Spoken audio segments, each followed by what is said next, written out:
Dan Foyle is absent. Kelly Rast, Present. Fred Wingert, Rod Richardson, Present. and Ken Klingensmith. That is a quorum. Yes, Chair. This meeting is now being recorded in the board hearing room with the zoning board members attending in person. There is also an option for virtual attendance on Zoom webinar. For Zoom participants wishing to speak, please use the raise hand function in the Zoom app at the start of the agenda item on which you desire to comment. Comments will be received from in-person attendees first, followed by Zoom participants. When it is your turn to speak, the moderator will recognize you by the name or phone number used to join the Zoom webinar, and your microphone will be unmuted. Please state your name and the city and state where you reside for the record, followed by your comments. All public speakers will be limited to 3 minutes unless the chair designates a different time period. If you have trouble with Zoom, please call 913-715-9666. Board members, staff, and presenters, please state your name every time you begin talking, and please speak into the microphone so that people attending via Zoom can hear you and your comments can be transcribed for the record. This is a public meeting. We are presenting live and recording the meeting. Thank you. Thank you. For the agenda items, do we have any add changes or deletions? And I do have a revision I would like to make to the agenda for the board. The business before the board, I'd like to change the order to be item number B, C, A, and then D. Any objections or motion? Kelly Rast, I second that. Thank you. All in favor? Aye. Any other add changes or deletions? Hearing none. Any disclosure of conflicts of interest or external contacts or discussions? Hearing none, we'll go ahead and seek approval to approve the minutes of the November 1st zoning board meeting. Kelly Rast, I recommend that we approve the minutes from November 1st, 2023. Everyone get a second. All in favor? Aye. Request to approve the minutes of the November 16th special hearing meeting.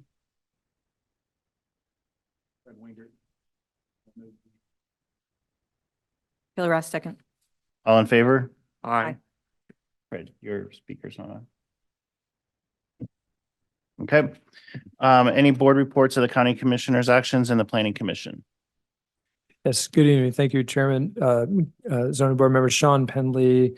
For Board of County Commissioners actions, on December 14th, 2023, there was a conditional use permit application for the Metcalf Soccer Complex. If you recall, this was the special meeting with this board on November 16th last year. The board considered that application, which was recommended for denial by this board. The Board of County Commissioners voted to remand that case back to the zoning board. So that is scheduled for the February 7th, 2024 meeting, our next meeting for the East Zoning Board. No other actions for BOCC. Happy to answer any questions. And then I could also go into the Planning Commission actions.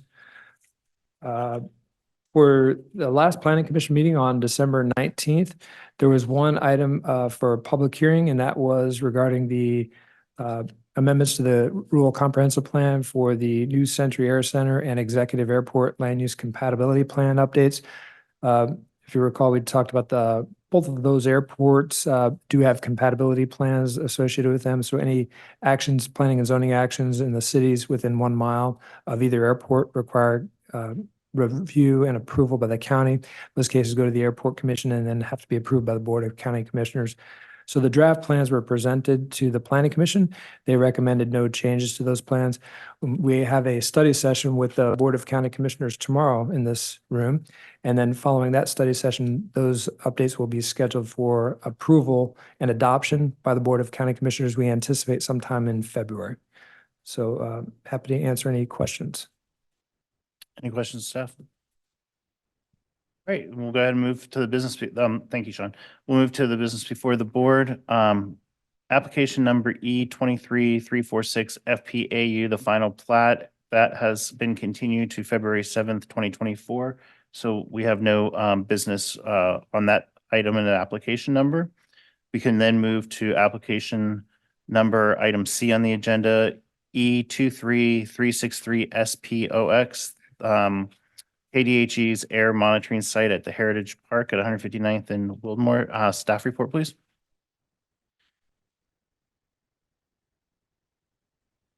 Great. Thank you all. Good evening, Jay Leipzig, the Planning Department. And I must warn you, it's been about 10 years before I've spoken in front of a zoning board, so I'm a little out of practice. So you have to bear with me on this item this evening. But I'm here to present this item on behalf of the applicant, Kansas Department of Health and Environment, on land that is owned by the Johnson County Parks and Recreation District for a special permit for an existing KDHE air monitoring station.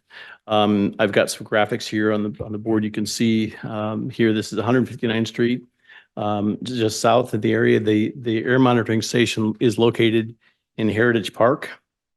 It is very difficult to get to, very difficult to see, and there are no noises, smells, or any other associated nuisances with the site.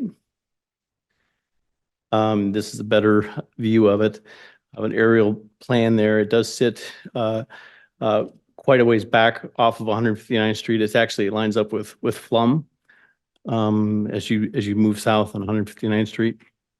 There's a picture of the existing fence. It's an 8-foot tall fence with a existing structure, an 8-foot tall structure located inside. I might add too that this is a existing conditional use permit that has been renewed twice previously. It was originally approved in 2002 and then in 2014, both for 10-year terms. And so the applicant this evening is requesting a renewal, and rather than use a conditional use permit, we're recommending a special use permit, which is a new form of permit that has been established for a few years, that for these structures that are quasi-public in nature, and essentially is the same as a conditional use permit, but it does not have a term. So there's not a term attached to it. You might recall, we've talked about this in the past with the Planning Commission, removing the stipulation for these structures that are thereby considered permanent. And so in this manner, we don't have there's not a particular term attached to it. So it's just an easier way to process these applications and these type of uses. As I mentioned, the site is 1,600 square feet. It's 40 feet by 40 feet. It's very, very small, very small. And as I mentioned, this special permit is used for quasi-public uses involving public entities or uses that are established for a long period of time. Zoning analysis was done, or a golden analysis was completed by staff for the site, and staff is recommending approval of this item. And by that golden analysis, we found that the existing air monitoring station is compatible with nearby zoning. It has been in operation for 21 years, and there have been no prior code complaints or code issues associated with this site. Matter of fact, we have not heard any. We looked through all of our land records, and there's been no contact at all in regard to this particular site. Over the years since it was established. There was a small tower that you can see part of it in this picture that was removed back in we believe in 2015 or 2016. So it's actually less intense than what it was when the conditional use permit was established. As I mentioned, staff is recommending approval, and the applicant is here as well. Kathleen Waters from the Kansas Department of Health and Environment is here that can answer any particular questions you might have. But just in review, this is essentially the same as a conditional use permit application that was there previously, but it does not have a definitive or defined term before it. So with that, I'd be happy to answer any questions you might have. Thank you, Jay. Any questions, staff? No. Hearing no questions, thank you. Would the applicant like to speak at all?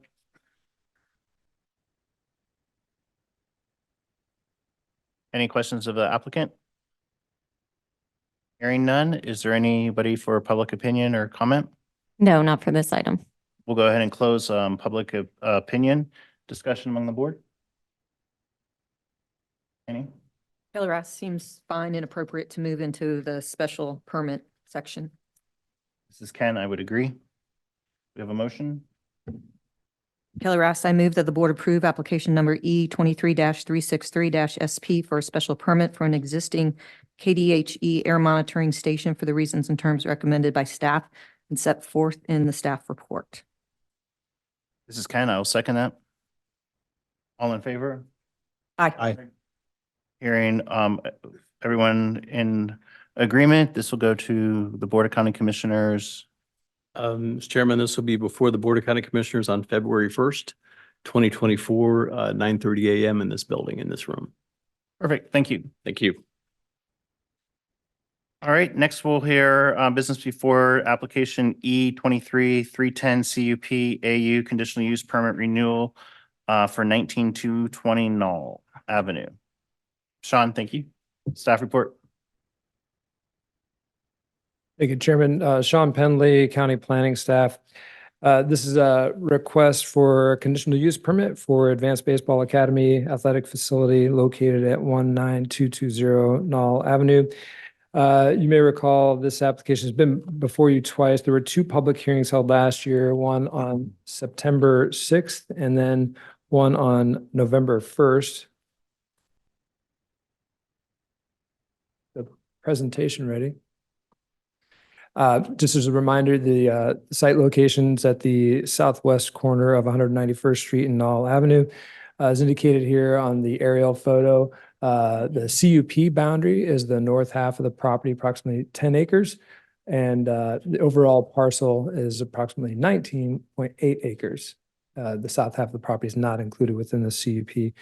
As mentioned, there were two hearings. The first one on September 6th, several comments from the public, questions from the zoning board. Ultimately, the zoning board did recommend a continuance at that time for several items for the applicant to address. It was returned on November 1st zoning board meeting. One of the things that was requested to be addressed was parking for the subject property. This is the proposed site plan. This was a revised site plan that the applicant did submit prior to the Board of County Commissioners meeting in December, excuse me. And so they provided a site plan showing where overflow parking would be provided just to the north of their existing parking on site. The proposed location met all the requirements as stipulated, maintaining the same setback from the west property line, and it showed the additional parking that would be provided if needed for special events and additional practices. Otherwise, the site plan remains the same. They're maintaining their existing fields as shown here on the site plan, and the future field that's shown on the north side of the site would be the same as previously proposed. No other changes to the site plan since the time of the last zoning board meeting. So this application, as mentioned, the zoning board did recommend approval of this on November 1st, and staff had recommended approval of the CUP as well. The zoning board did recommend revisions to three of the stipulations as indicated here, stipulations 1, 5, and 18. The term of the CUP, staff had recommended 10 years. The zoning board recommended 3 years, the CUP. And then for the hours of operation, the zoning board recommended changing the time to 9 a.m. To not be earlier than 9 a.m. or no later than 7 p.m. That was a change from the 9 p.m. as recommended by staff. And then finally, one additional stipulation was added by the zoning board for no CUP activities to be allowed on site between October 30th and March 15th. So this item was considered by the Board of County Commissioners on December 7th. At that time, the board had several questions and questions about the application and some of the stipulations that were changed. They did recommend remanding this application back for reconsideration of those three additional stipulations for the term, stipulation number 1, hours of operation, stipulation 5, and the time of year, that additional stipulation 18. So the request would be to reconsider those items, to consider if there's any additional changes needed, or if not, the zoning board could simply return this back to the BOCC as previously recommended. So those are the two options that were outlined here in the staff report. Of course, there's also another option. Any additional stipulations or any other additional revisions can be made as well. That would really be kind of part of number 1. So you don't need to change it back to what was staff stipulation, certainly you could change that again, but those are the two basic options you have before you. Whenever we have a case like this, that's if the board is wishing to consider any changes to the zoning board recommendations, as you know, it has to be remanded back first for the zoning board to reconsider it before they can make any changes to it. So that's the process here, and that's the options here for this remand. The applicant is here and available for any questions, and that concludes staff's presentation. Happy to answer any questions. Thank you, Sean. Any questions of staff? I have a question. Mr. Pendley, can you, or if necessary, the applicant distinguish the difference between the original conditional use permit that expired and the activities that are proposed under this conditional use permit? Summarize the changes for what would be that's different. Right. I'll see if I can try to cover it all, and certainly let the applicant fill in anything I miss. I think the primary change would be, of course, with the original CUP that was approved, I think it was 2007, 2012. I'm going to get that date right. But that previous CUP, of course, had approval of all of the activities that are on site today. In addition, they had approval for an indoor facility on Nom. They have since removed that from this application for renewal. The other thing that has changed, the applicant is asking for the showcase events. Those were not previously allowed. And with, as stipulated, as recommended, they would have up to 4 showcase events per year. And then, of course, the number of athletes or participants on site, that was a change. Previously, it was stipulated, I think, maximum of 25 athletes at one time.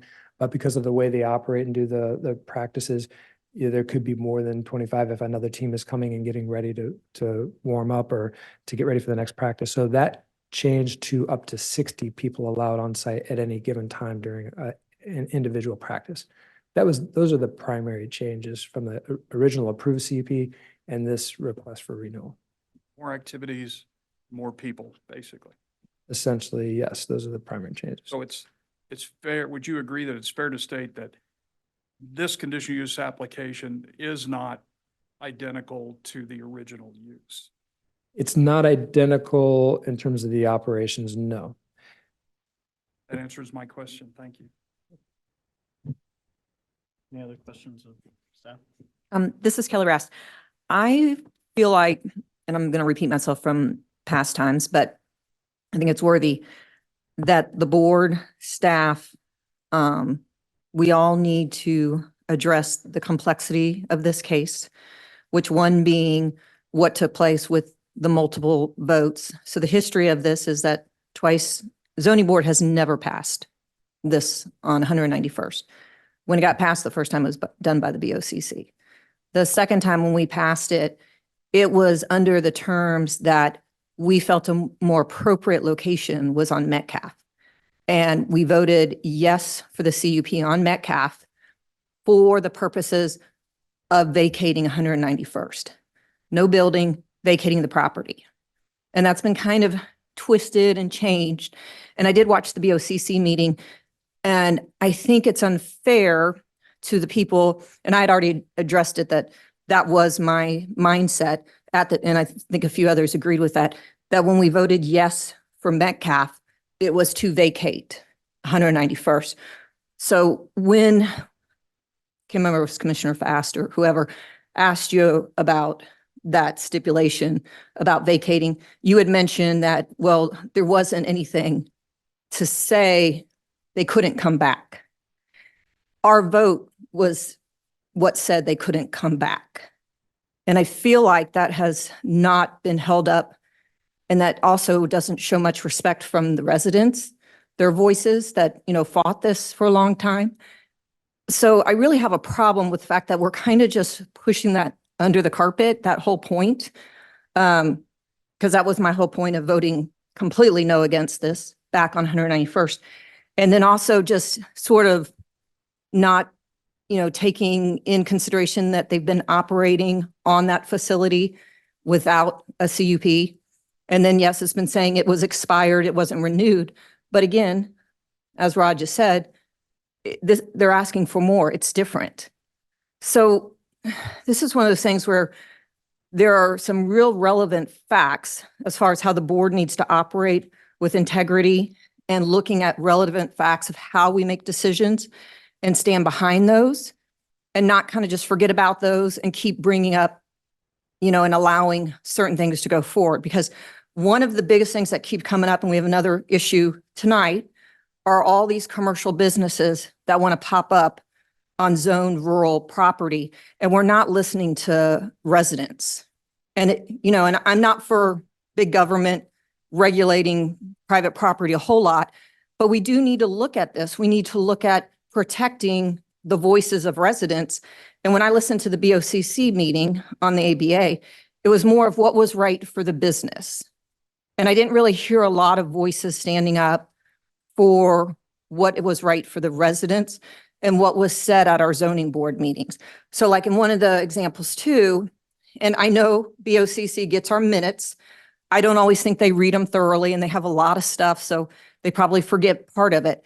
But when a commissioner asks a very specific question about a topic like, is this comparable or similar to other baseball complexes in the area, both sides need to be said, not just, yes, it doesn't have lights, it doesn't have PA, because that's never been an issue. The other side needs to be brought up as far as it's not the same operation. There are other complex issues involved with this. And if we can't be there to have that voice, then I really wish staff would be the person that says both sides, because that side is the residents. Those are the ones that are coming and making an effort at these meetings. That's also our voices of being up here and trying to listen. And so I really sometimes have a hard time listening to these BOCC meetings and all the facts are not laid out. So that's my soapbox. I'm still against this. That's it. Well, this is Ken Clansmith. I think Commissioner Henslick was the worst at it. I mean, she said she's not convinced that reducing the term, the hours, the dates has any basis that can impact and that it can impact business processes. The reason we reduced the term, the hours and the dates was for the residents. And I think Commissioner Henslick outright gave no consideration to the residents in the community. She reviewed none of the public comments, in my opinion, because she sure didn't represent it in her comments. And I think the concerns of Johnson County residents, she was not even in tune with. And so I think that I kind of ear with Kelly is to say the reason we made those changes and that Rod recommended those is because we were listening to the residents and the people that live there. And I understand that, yes, that can impact business process, but we're putting this around a neighborhood. And, with Commissioner Fast saying that she used to play softball and out on the farm, okay, she probably didn't have a neighbor right next to her, and softball isn't a metal bat with a ball making noise all the way to 9 o'clock at night. And 4:45 is not when the sun sets in the summer. We're well at 7 or 8 o'clock in the evening when the sun is setting. So we're not done at 4:45. And the 4:45 sunset that she referenced is in the middle of winter, which is the time period we said that they wouldn't even be using it. So I was extremely disappointed with the county commissioners. And Chairman Kelly made a comment that, what could be more American than baseball? And I would say it's the Stillwell Community Parade that's been running for 50 years that we could still have a kid walk their dog in the parade. So, his comment that what's more American than baseball does not give stipulation to the infrastructure, the parking, cars on 191st Street. None of those things were commented on. And I just think that they did a disservice in the review of this. This is Fred Wingert. Sean, can you kind of help me understand the process? So this was brought up in front of the board, and then the applicant asked for these 3 items to be reviewed. Following the zoning board meeting, the applicant indicated that they were not in agreement with the revised stipulations. So at that point, we make it known to the board. The applicant does not agree with the stipulations as recommended by the zoning board. So their option is, if the zoning board wanted to reconsider that or to make any changes to the stipulations that were recommended by this board, they would have to remand it back. So because the applicant was not in agreement with those revised stipulations, the only way to resolve that, they can't just overrule it right first time out. They got to send it back. So that's really the purpose and why we're sending it back. Mr. Winter, Jay Leipzig, also just going to concur with what Sean just said. That's one of those historical items where something is, where the applicant has issues with whatever the revised stipulations are when that goes before the zoning board the first time. We will generally recommend that item be remanded back, just to allow the zoning board to look at it again.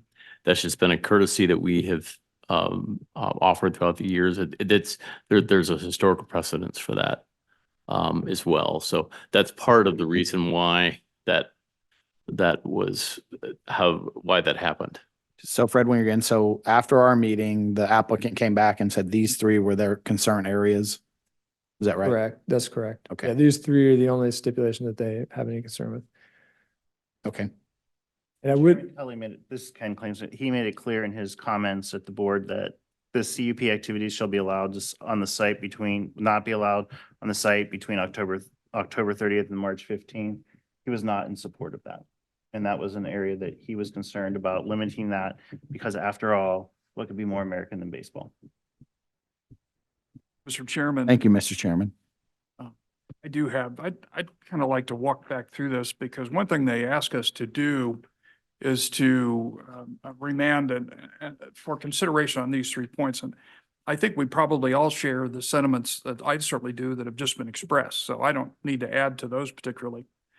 But I also was concerned by listening to the Board of County Commissioners meeting on this about some of the comments.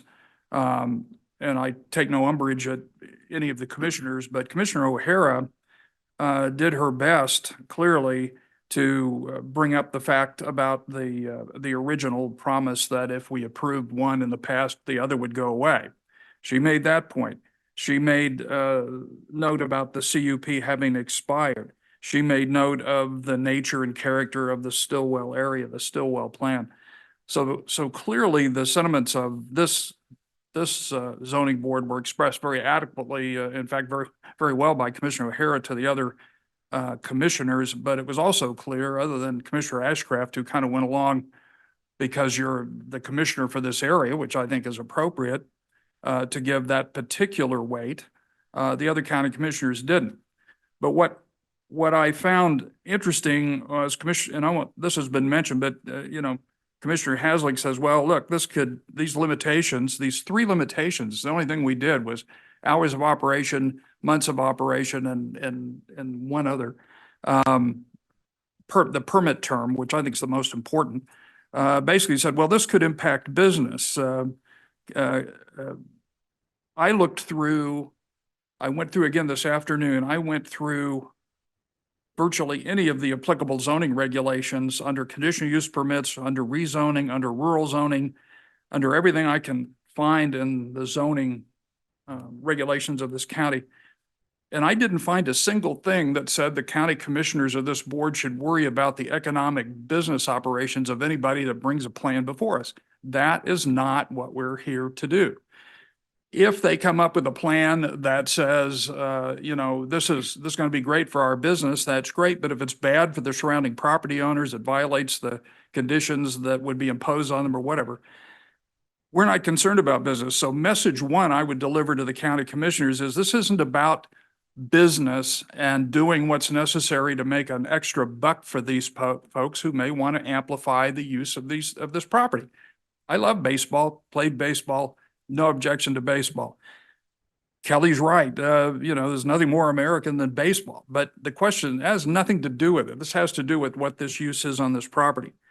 Commissioner Allenbrand says, well, it was already there. So what's the problem? Well, as Mr. Pendley has just confirmed, it's not the same thing. They're amplifying the uses in connection with what they're doing. They're amplifying the number of people there, the number of cars there. We see now we have a new plan for the excess parking. We also know that if everybody shows up, and they made a point, if the county commissioners would actually look at the statement in the applicant's original submission, they said, it's very difficult to tell how many people will show up for these things. So, and that's fair. I understand that. I'm not saying, I think that's an honest statement. But it isn't the same use that was originally proposed. So that was a concern to the zoning board. We weren't concerned about their business being the main concern here at all. We were concerned about essentially a different conditional use permit. Commissioner Fast says, well, there's no lighting, no concessions, no voice amplification. And staff supported this. It was basically kind of well, who cares? Well, if the county commissioners had gone back and looked at the public hearing on this thing, there was concern expressed by all of the neighbors about hours of operation, about the terms of the CUP, the total number of people allowed for different types of event, about parking capacity in 191st Street, and noise related to the athletic complex, presumably not only based on past history, which is why those folks were there, but concern about future history as well.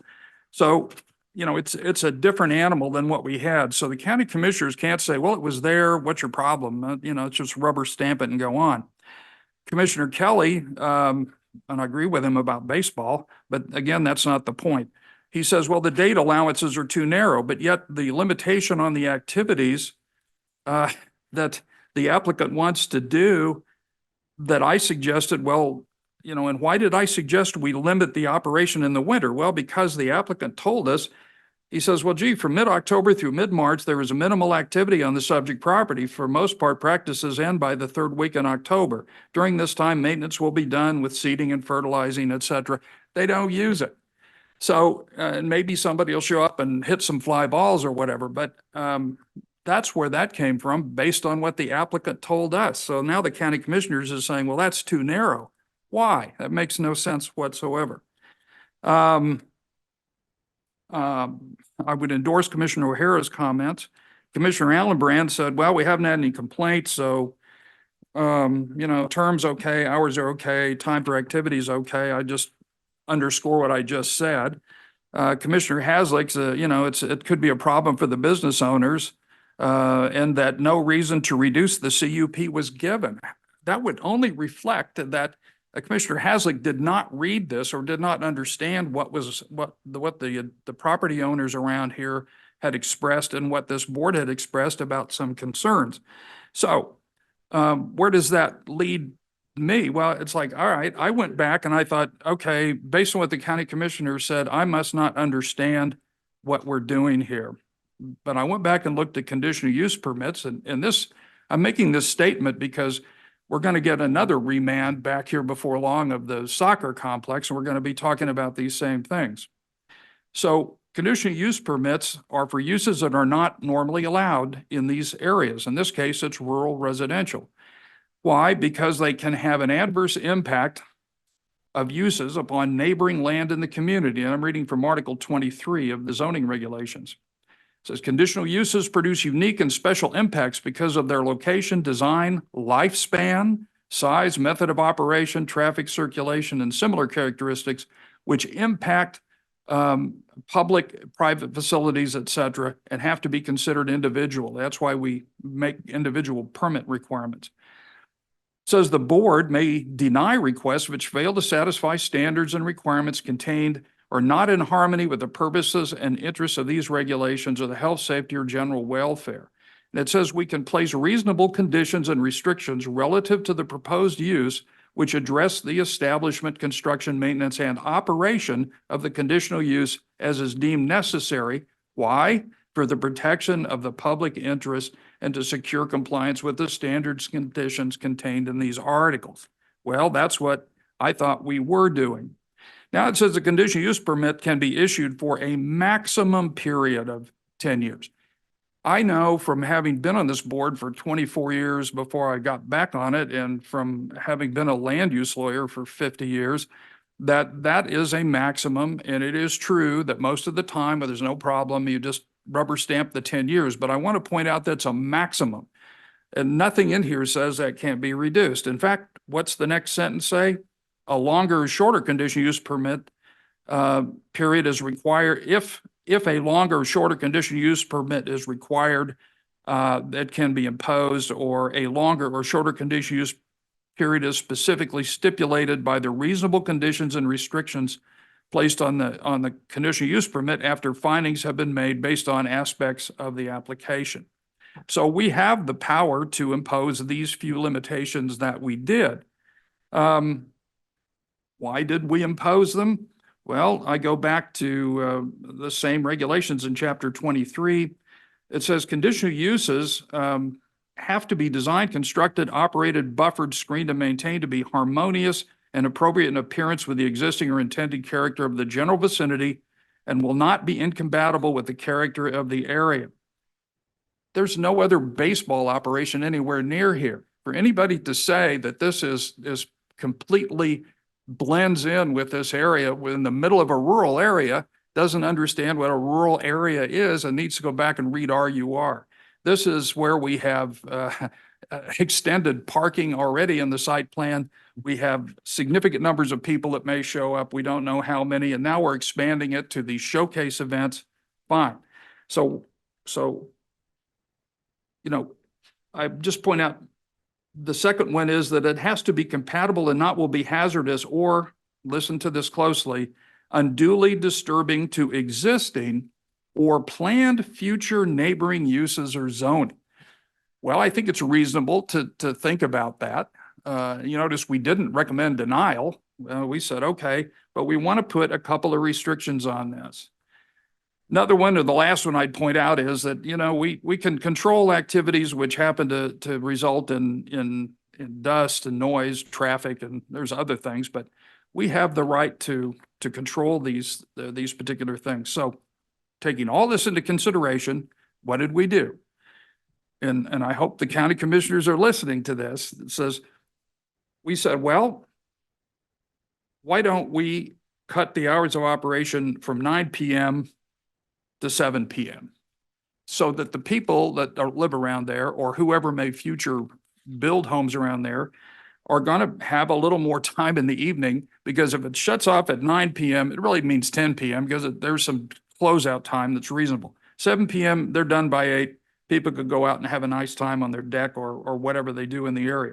Sounds in these rural areas carry for very long distances. So we said, we're just going to shut it down 2 hours earlier. And we said, okay, since the owner has already told us they're not going to use it basically between October 30th and March 15th, we're going to eliminate that time. They can do whatever they want to do, maintain it, fix it up, whatever. But we just take that off the books, which seemed to be thoroughly consistent with what they told us. But more specifically, this automatically rubber stamping a 10-year conditional use permit for a use that's essentially never been tried there before, to me, is ridiculous. I proposed a 3-year permit and my board members went along with it, simply to say, look, if you as the applicant are telling us this is what you're going to do and everything's going to be okay, and maybe it will, could be, we ought to know at the end of 3 years. And at the end of 3 years, if all's well and everything you've said has been true, and remember, this applicant also told us, apparently, I wasn't at the meeting, that he was going to shut this thing down, which didn't turn out to be true. Whatever the case, that didn't keep us from recommending approval. But 3 years is enough for this. If they prove their operation to be what they say it will be, and it goes well and everything's hunky-dory, then I'm guarantee you if they come back at 3 years and ask for a longer period of time, at that point, even 10 years, I'd probably, if all things are equal, say, well, yeah. So I think the county commissioners owe this a much harder look, rather than to come in and simply erase the comments of the people.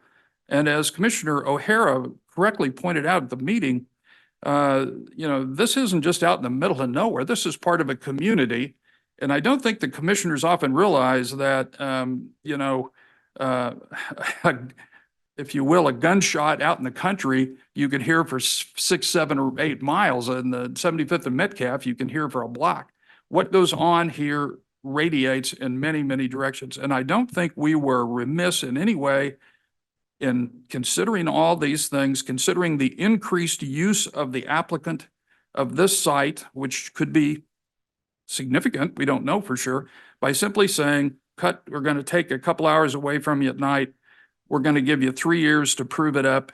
And we're going to acknowledge what you said, you're not going to use it in the winter. So we're going to take those hours potentials off. So I think the county commissioners ought to reconsider all of these reasons. They ought to take a look at what the code says.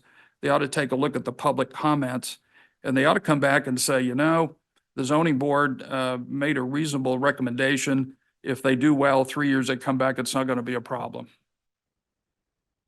This is Fred Winger. Mr. Chairman, we're still in the staff report. Is that right? Or are we into public comments now? Okay. I don't have any more questions for staff. Thank you. Mr. Chairman, Sean Penley, planning staff, certainly with all of this, of course, all of the minutes is all part of the record for this discussion, and staff will absolutely forward any comments and recommended stipulations to the BOCC. I do want to note, when we do present these cases to the Board of County Commissioners, we absolutely do give both staff's recommendations and then the zoning board's respective stipulations. Certainly, anything that we do, we're not trying to subvert or omit or not disclose anything. We will absolutely carry forward all of that information and try to make it point and clear what it was that was recommended by the zoning board. I just wanted to note that for the record, and we absolutely do appreciate all your comments, and whatever the board's recommendation is, make sure we carry that on to the BOCC. Thanks. Chairman, may I ask one last question, Absolutely. John or Jay? This is Rod Richardson. I ask this because I don't know the answer, but I noticed in this case, when this went up to the BOCC,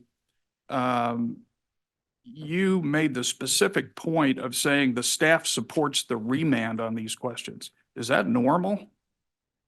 Mr. Chair, Sean Penley, planning staff. That's a good question. That is not normal. We don't normally have to give any reason or recommendation why to remand.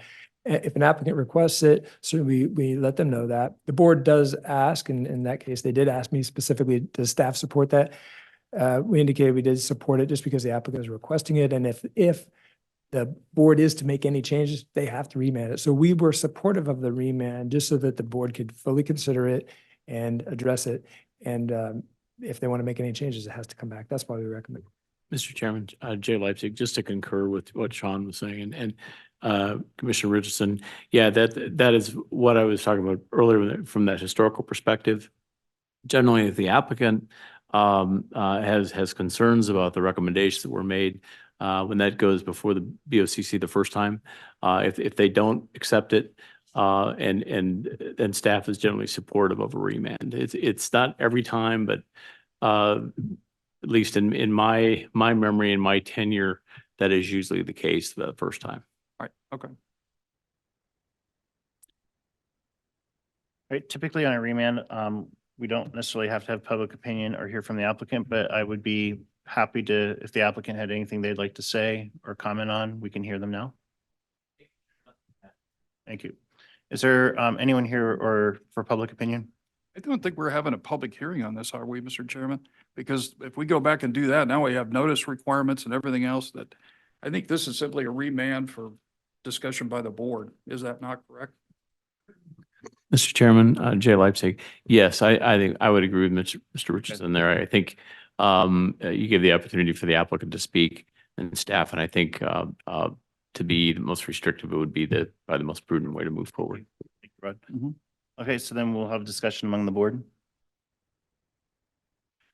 Well, Mr. Chairman, I would, based on the comments of the board and the staff and the record as it exists today, I think we've done a credible job of reconsidering the three items that the county commission wanted us to consider, including the background for it, and hopefully amplified on the rationale for why these were three legitimate concessions that we asked that would not in any way impair their ability to go forward, but it essentially would only require them to do what they say they're going to do and come back in 3 years and get it approved and to go forward perhaps for a longer time, maybe 10 years.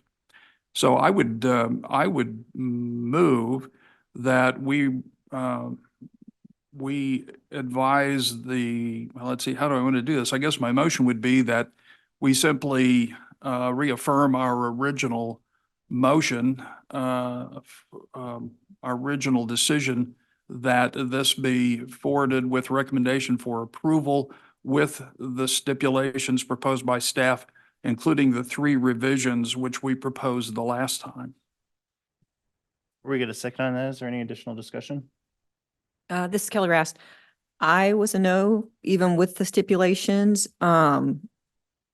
just because of how this whole thing has played out and the fact that the applicant keeps coming back for more and more. And I could go along with this, but I really hope staff supports what the zoning board is recommending based on what they have heard, based on public comments year after year after year, that this is a very fair and balanced approach. This is a commercial business on a residential, rural zoned property. So we are trying to thread that needle. This is extremely fair, even though I'm still against it for other reasons. But I would like to see staff step up a little bit better at these meetings and support the other side of what is always being proposed at these zoning boards, and not just agree with what a county commissioner is saying, but go further to say, yes, but there was also this A, B, C, D, and give the full picture. I'd like to see that when I'm watching. That gives respect to all of us up here, all the public comments, that their voices should be heard. And because you guys are the only ones that have the seat at the table at the time, it's kind of lays on your shoulders. So I have a quick question of staff. Can we reaffirm what the hours were? I see with what we've provided in item number 5, it's a 10-hour day. Commissioner Bass referenced a Monday through Thursday, nothing on Friday, Saturday, Sunday, and I found that a bit confusing, and I wanted to reaffirm what the actual hours were. The Sean Penley planning staff, the stipulations as was recommended by staff and as was previously approved, the CUP was from 9 a.m. to 9 p.m. Monday through Sunday. The recommendations, revisions by the zoning board only limited the time at night to from 9 p.m. to 7 p.m. So the previously approved CUP was 9 a.m. to 9 p.m. every day. So I would disagree then with Commissioner Fast's comments that this is a Monday through Thursday ending at 4:45. I think the limitation at 7 o'clock addresses the residents that live in the community. I think we've addressed the concerns that they shared and expressed, and I think that's a 10-hour day, 7 days a week is extremely reasonable. And not, I don't see an issue with that. And I agree with Rod that the limitation on the activities was sort of applicant defined between the October 30th and March 15th, again, in support of the residents in the community. 3-year term, I kind of agree with that. I possibly could consider a 5-year to get them a little bit more of a window, but I do believe that our original recommendations are reasonable. This is Fred Wingert. I think we passed something. I did not vote for it either. I would have much rather see hours or Monday through Friday and maybe end at 6 p.m. or 5 p.m. That these are, this property didn't receive our approval in the beginning. It didn't, they said they were going to move. That's already been stated. I thought when we addressed this before, I thought we had a good compromise. So I support what we're talking about tonight in terms of, sending this back just as we passed it, just as it was passed by this board. I find it interesting, the perspective of the county commissioners. It'd be interesting to know what communications took place, with our county commissioners on this topic. But that may be for another time, Mr. Chairman. I want to draw attention, as Rod did, to Commissioner O'Hara. I think she support and represented the interests of the majority of Stillwell. I appreciate her recognition of what the residents of Stillwell have been trying to accomplish and do. And I thought she had a good battle. And I just think it fell on deaf ears of the other commissioners, except Commissioner Ashcraft, who deferred to the resident commissioner who actually was voted by the residents and elected to be supportive of our community. So thank you, Commissioner. So Rod's got a motion on the table to approve the terms as stipulated previously. Do we have a second? Kelly Rast, second. We do a roll call on this, please? Kelly Rast, Yes. Fred Wingert, Yes. Rod Richardson, Yes. and Ken Klingensmith. Yes. Motion passed 4-0. Thank you, Mr. Chairman. Sean Penley, planning staff. So this application will return to the Board of County Commissioners on February 1st for final action. We'll carry forward all recommendations from the zoning board. Thank you. Okay, the last item, application, before the board's application number E 2362 CUP SP conditional use permit for 18770 Ridgeview Road. If we can go ahead and have staff report, please. Thank you. Karen Miller with the Planning Department. This application is for a lawn and landscape contractor business. It's located at 18770 Ridgeview Road, which is between 183rd Street and 191st Street along Ridgeview. The city of Spring Hill has a little pocket right here, and then this area is located within the county. And most of this area is zoned RUR and has large lots. Here's a cluster of 10-acre parcels. Here's an 80-acre parcel, two 80-acre parcels here. And then these are generally 20 or a little bit larger, like 25 right here. So the lawn and landscape contractor business entails going off the job site to mow and fertilize lawns and to do landscaping jobs. Snow removal is offered in the winter months. And conversations. So my recommendations in my staff report are put together through conversations with the applicant, information from the development plan and the applicant's written narrative, both of which are attached to the staff report. So the manner in which this business is operated is important. The conditional use permit, as Rod indicated earlier, it really depends on a number of things. Sometimes this use fits in, sometimes it doesn't, and so that's what I'll be going through with the staff report, is to look at the kind of the way it's operated and the area in which it's located. So on the first page of the staff report, I start kind of dissecting the way the proposal is operated. So the hours of operation, it's a seasonal business. So the full operation months are March to December, with the hours ranging generally from 7 a.m. to 8 p.m. Monday through Friday, so not on the weekends. And typically, employees will arrive at the property between 7 and 8, depart by 8, and return somewhere between 4 and 5, and depart around between 5 and 6, with longer hours as needed, like to catch up on jobs due to inclement weather. So that's why I said the range is generally between 7 a.m. and 8. And 7 a.m. to 8 p.m. The number of employees are 12 to 15, and the manner in which the business is operated, there's 3 mowing crews and 1 landscaping crew, with 2 to 3 employees per crew, and then 1 employee runs a fertilizer truck, and he applies fertilizer.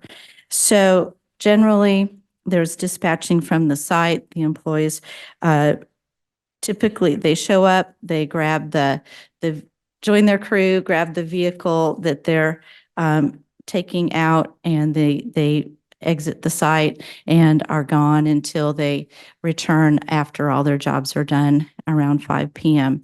With the exception of the owner. The owner comes and goes on occasion.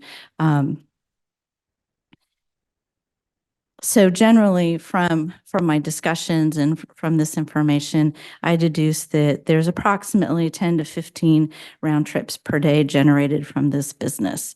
And I also will note that the applicant has indicated that his employees tend to carpool. So though he has, 12 to 15 employees, generally about 6 cars show up to the site driven by the employees.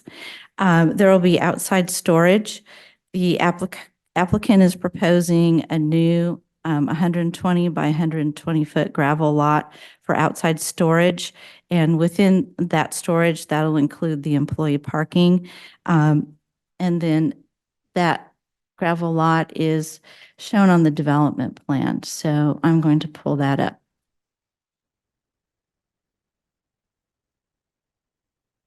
Or site plan. So here is the applicant's property. Here's the new gravel lot. Here's Ridgeview Road. And let me point out here that this isn't to scale, just so that the applicant could fit it on the paper and use an 11 by 15 sheet of paper. This right here is about 600 feet approximately. So that this is quite a bit longer than it is wide. And this right here is the start of the natural drainage area. This is shown on the underlying plat. And you'll note that the proposed gravel lot is completely outside the natural drainage area. And also things to look at would be, here's the location of a new privacy fence. Also some privacy fencing here. The applicant has done some berming along the east and south side of his property, and he's planning on fairly quickly planting with 5-foot tall evergreen trees, and also an area here and berm and no, not berm, but 5-foot evergreen trees here. And sometime in the future, and the applicant's willing to consider, doing it sooner than later, he's also considering a berm that is very similar to the property to the north. It'll also be planted with trees, but I'll point out, and I have an aerial that shows there's also significant tree line along the west property line. And I was at the site, and it is very significant. And also the distance between the back property line and the beginning of the storage lot, it's pretty significant too. It's about 750 feet, which is about 2.5 football fields. So it's really set back quite a ways from the back of the property. So here's the outside storage. You'll notice that there's a possible future building. I'm writing it as if the building, it is not necessarily going to be built, but it would be allowed if in the future, if it was no more than 3,500 square feet, and if it met all of the building codes. So within this gravel lot will be the outside storage of equipment and vehicles and employee parking. It's also will house the about 8 pickups. 3 are currently in use, 4 cab-over trucks, and I have a picture of the cab-over truck that I can show. It's located in the staff report. There's 1 that has a box bed and 3 that are flat beds. There's trailers, various small equipments like mowers, and at most, there would be 8 pallets of landscape rock, nursery stock, and other materials such as mulch, rock salt, and fertilizer will not be stored on site. So that's an important thing to note. And also, several of these trucks and trailers are not needed and will be removed from the applicant's inventory. That's because he switched over from running crews with pickups and trailers to the cab-over trucks. So he's in transition with some of his inventory. The snow removal is a very small part of the business that entails the owner's pickup with a plow blade on the front and a salter in the bed. So the owner is the only one that would be coming and going with the snow plow. And then other employees, they do things like shoveling sidewalks. They would not dispatch from the site for snow removal. They would have shovels and things with them, and they would go directly to the site. In a little bit, as part of the Golden Review, I'll go over the various landscaping and screening. The applicant's put a lot of thought into this and has chosen some very good places to provide extra screening, and he's been very cooperative and listened well about the staff suggestions for this landscaping and screening. And as I indicated, future improvements planned would be up to a 3,500 square foot metal or wood building, and also maybe perhaps in the interim, a little bit smaller, maybe about a 12 by 20 square foot shed. But either one of those, if installed on the site, would have to meet building code, and work with our building code department. Also, I'll note that right here is an existing accessory building. It's 55 by 55. Right now, it's only approved for personal use. If that were to be used for the business, if allowed, it would have to be reviewed by building codes, and I'm positive it would have to have improvements done to it. But so right now, the only use in that building could be personal uses.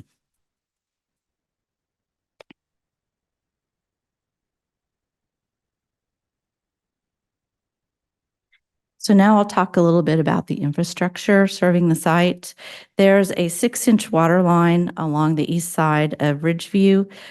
There aren't any fire hydrants in the immediate vicinity, and the fire code in general requires 1,500 gallons per minute, or its equivalent for fire protection for commercial buildings. So the applicant would have to work with building codes to make sure that a fire hydrant is available or other equivalent requirements. So, there's some things that would have to be considered before a new structure could be constructed for commercial uses on the site. Right now, the single-family dwelling has a septic system. If bathroom facilities are provided, they would have to meet the environmental sanitary code. In terms of transportation, Ridgeview Road is paved. It's a type 2 carnip. I discussed this road quite a bit with our public works staff. They've indicated that currently there's approximately 2,500, that's 2,500 vehicles per day on this property. And this road it's constructed to accommodate approximately 9,000 to 10,000 vehicles per day. So any sort of traffic that this use would add to that road is well within what can be accommodated. Then also just a few more things that Public Works has looked at. They've determined that a drainage study is not required for this property because all of the improvements would not disturb more than an acre. So the land disturbance is less than an acre. What would need to occur if the applicant installs the gravel storage lot, he would need to do erosion control to make sure that while he's grading and constructing the site, that the topsoil and such would not wash away. Also, I think I mentioned it before, but Public Works has looked at the development plan and the proposal, and this definitely is outside of the existing natural drainage area that's indicated on the plat. So that's the minimum infrastructure and other infrastructure issues. So I will show a few pictures of the site, and then I'll go into the Golden Review. Here's a view of the subject property from Ridgeview Road. You'll notice that the house is well set off of the road, and here's the applicant's home. Here's the existing accessory building used for personal use, and behind like 90 feet behind this existing accessory building, the applicant's proposing to put his gravel lot. And here's an aerial. Here again, here's Ridgeview, the home, the accessory building. Here's the approximate location of the lot. And you can see the full property. And you'll notice that there's a stub street here. That right now, this area of an approved plat and subdivision in the city of Spring Hill, it's vacant now. I talked with and received comments with the city of Spring Hill just today. They're running a little bit late because of the holidays, but in their comments, they indicated that this substreet couldn't be used by the applicant unless he was annexed into the city. But just to reassure everybody, the applicant is not considering using this at all. This is never cropped up into any of our conversations.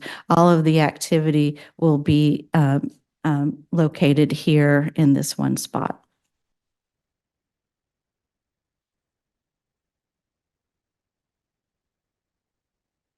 All right, so the first criteria that we consider is whether the use would be consistent with zoning and uses of nearby properties.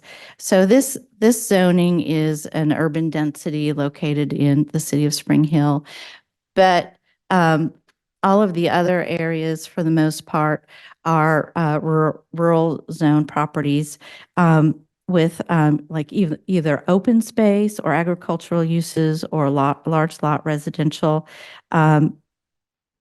And additionally, there's an existing landscape contractor shop that was, excuse me, established in 2007 with an approved conditional use permit.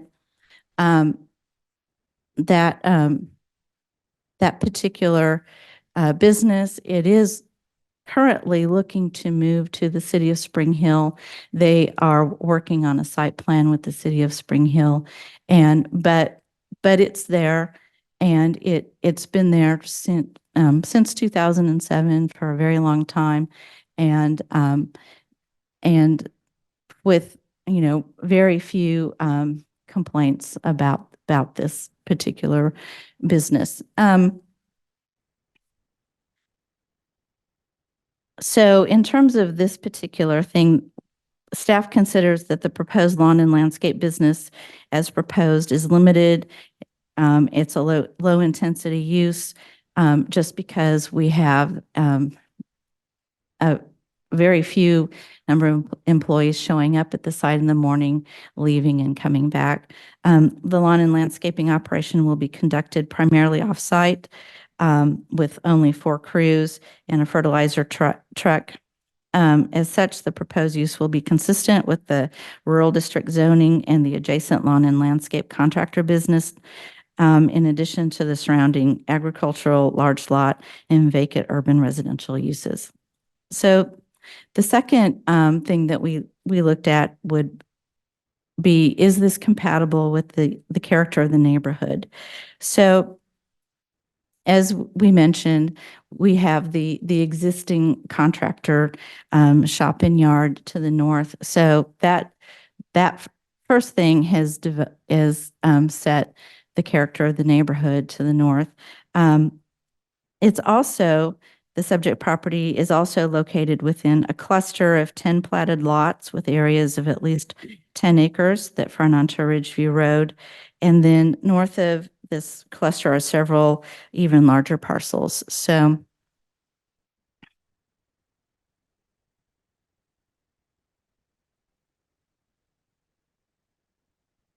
here's the area. I took the aerial off so that you could see the property lines.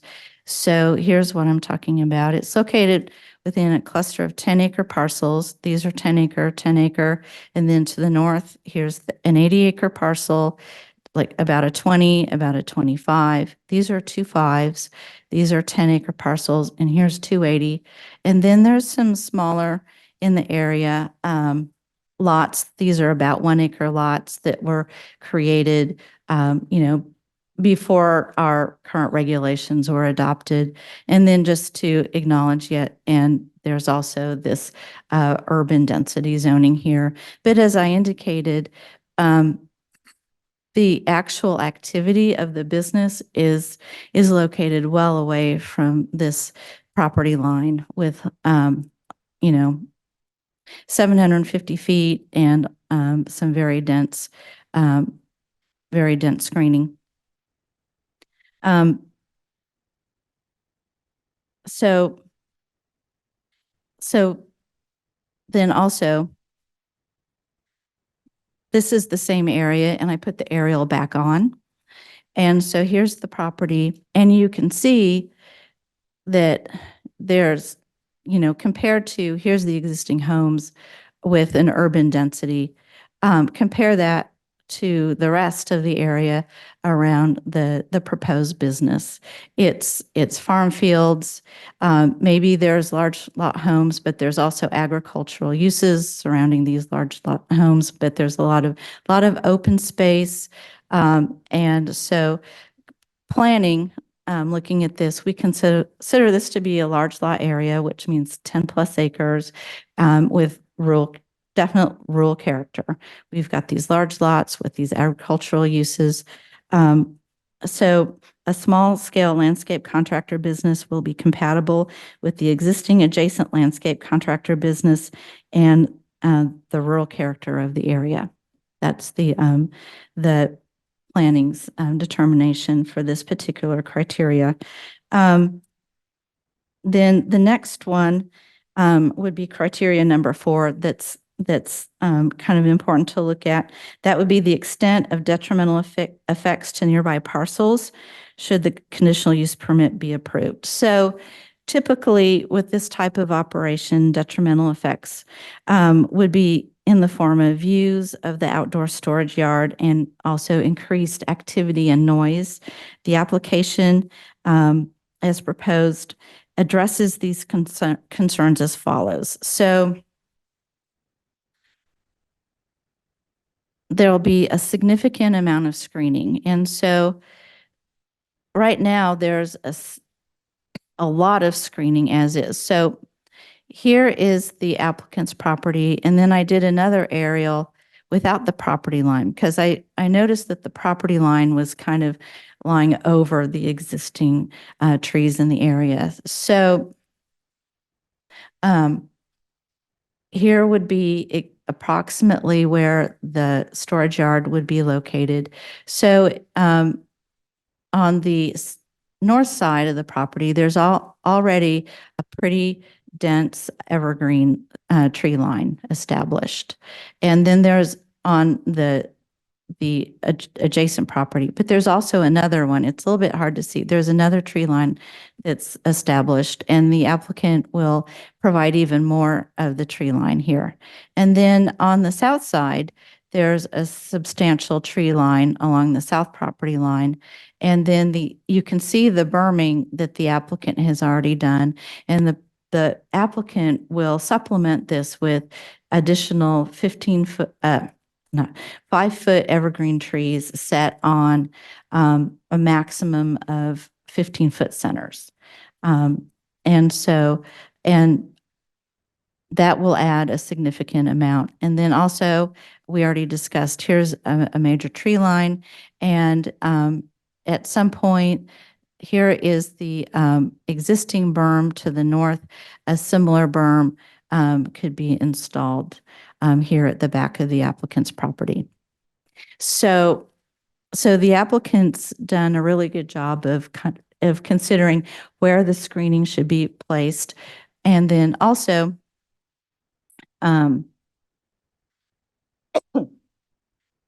fencing is proposed by the applicant.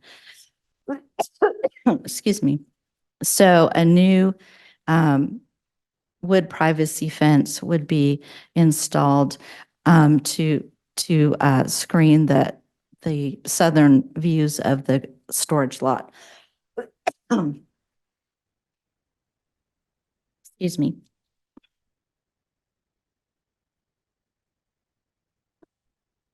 And then, excuse me.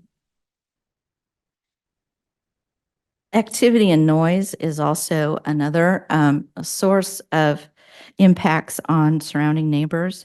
That would be mainly when the employees pick up vehicles in the morning and return in the evening. The activity will occur primarily within the screen storage lots. And additionally, the proposed landscape contractor business will be very limited and low intensity, consisting mainly of the 4, 2, and 3-man crews and a fertilizer applicator dispatched from the sites. This activity would generate approximately 10 to 15 round trips per day. Ridgeview Row is a 23-foot wide paved road, and according to Public Works, there are approximately 250 vehicles per day.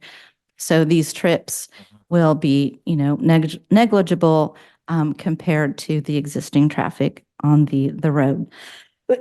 So given the proposed storage lots, large setbacks from the street and property lines, screening by the existing house and accessory building, the existing and proposed tree lines and privacy fencing, and the limited number of crews dispatched from the subject property, the landscape contractor business is not expected to create significant detrimental effects. And then the other thing that the last criteria that I'd like to look at, that staff looked at, would be in keeping with the comprehensive plan. As I mentioned, I just received Spring Hill's comments this morning. They did not comment on the use. They did not have any concerns about the use. They did make a few comments just about operational things, which I'll hit on now.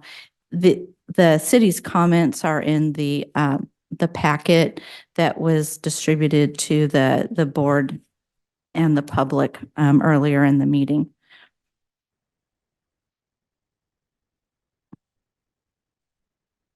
So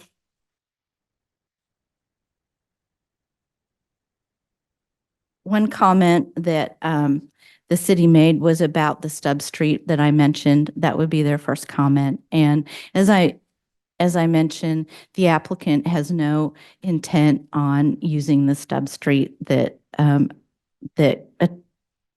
abuts his back property line. The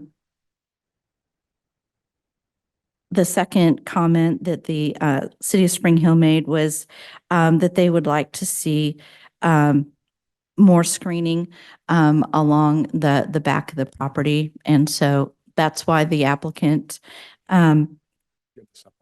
has agreed to move up his timing on the buffer at the west property line. The city makes the comment that with good screen, the hours of operation is not such an issue. And then they ask about a drainage report.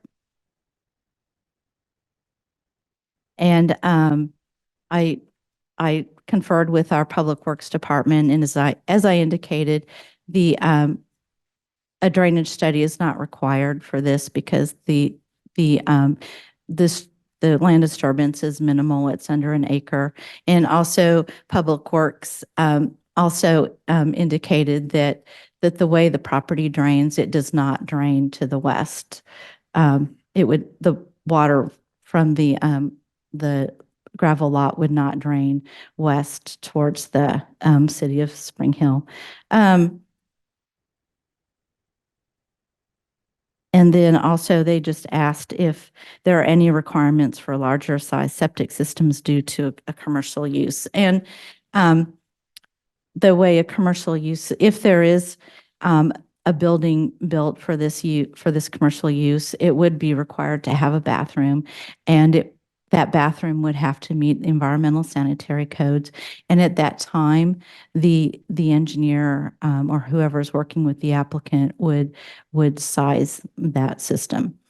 And so those are generally the comments about this application. They also make a comment about the intersection of 191st and Ridgeview. That's something not really applicable to this application.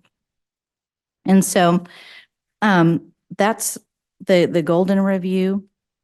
And then in response to the Golden Review, planning has made a recommendation of approval with recommended stipulations. And in the staff report on page 9, the recommended stipulations are start. And so we would recommend allowing a permitted use of the lawn and landscape contractor business with snow removal in the location shown on the development plan. Number 2 is that the subject property shall be developed and maintained in accordance with the development plan. We recommend a 10-year term, but as you discussed on the earlier application, you're free to modify that. Staffing, operation shall have no more than 15 employees on the subject property at any one time. Number 5, I talk about the buildings. I set a maximum if they can only have one new building at a maximum of 3,500 square feet. And then also if they care to use the existing 55 by 55 existing building, that would have to be brought up to building code for a commercial business.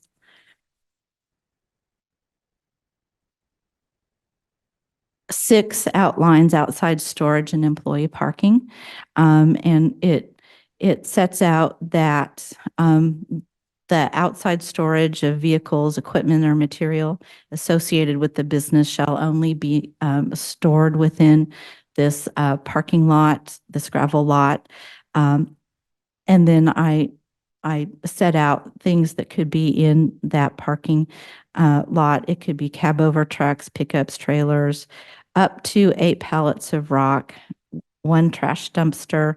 And then I also indicate that there shall not be outside storage of nursery stock, mulch, topsoil, rock salt, and fertilizer.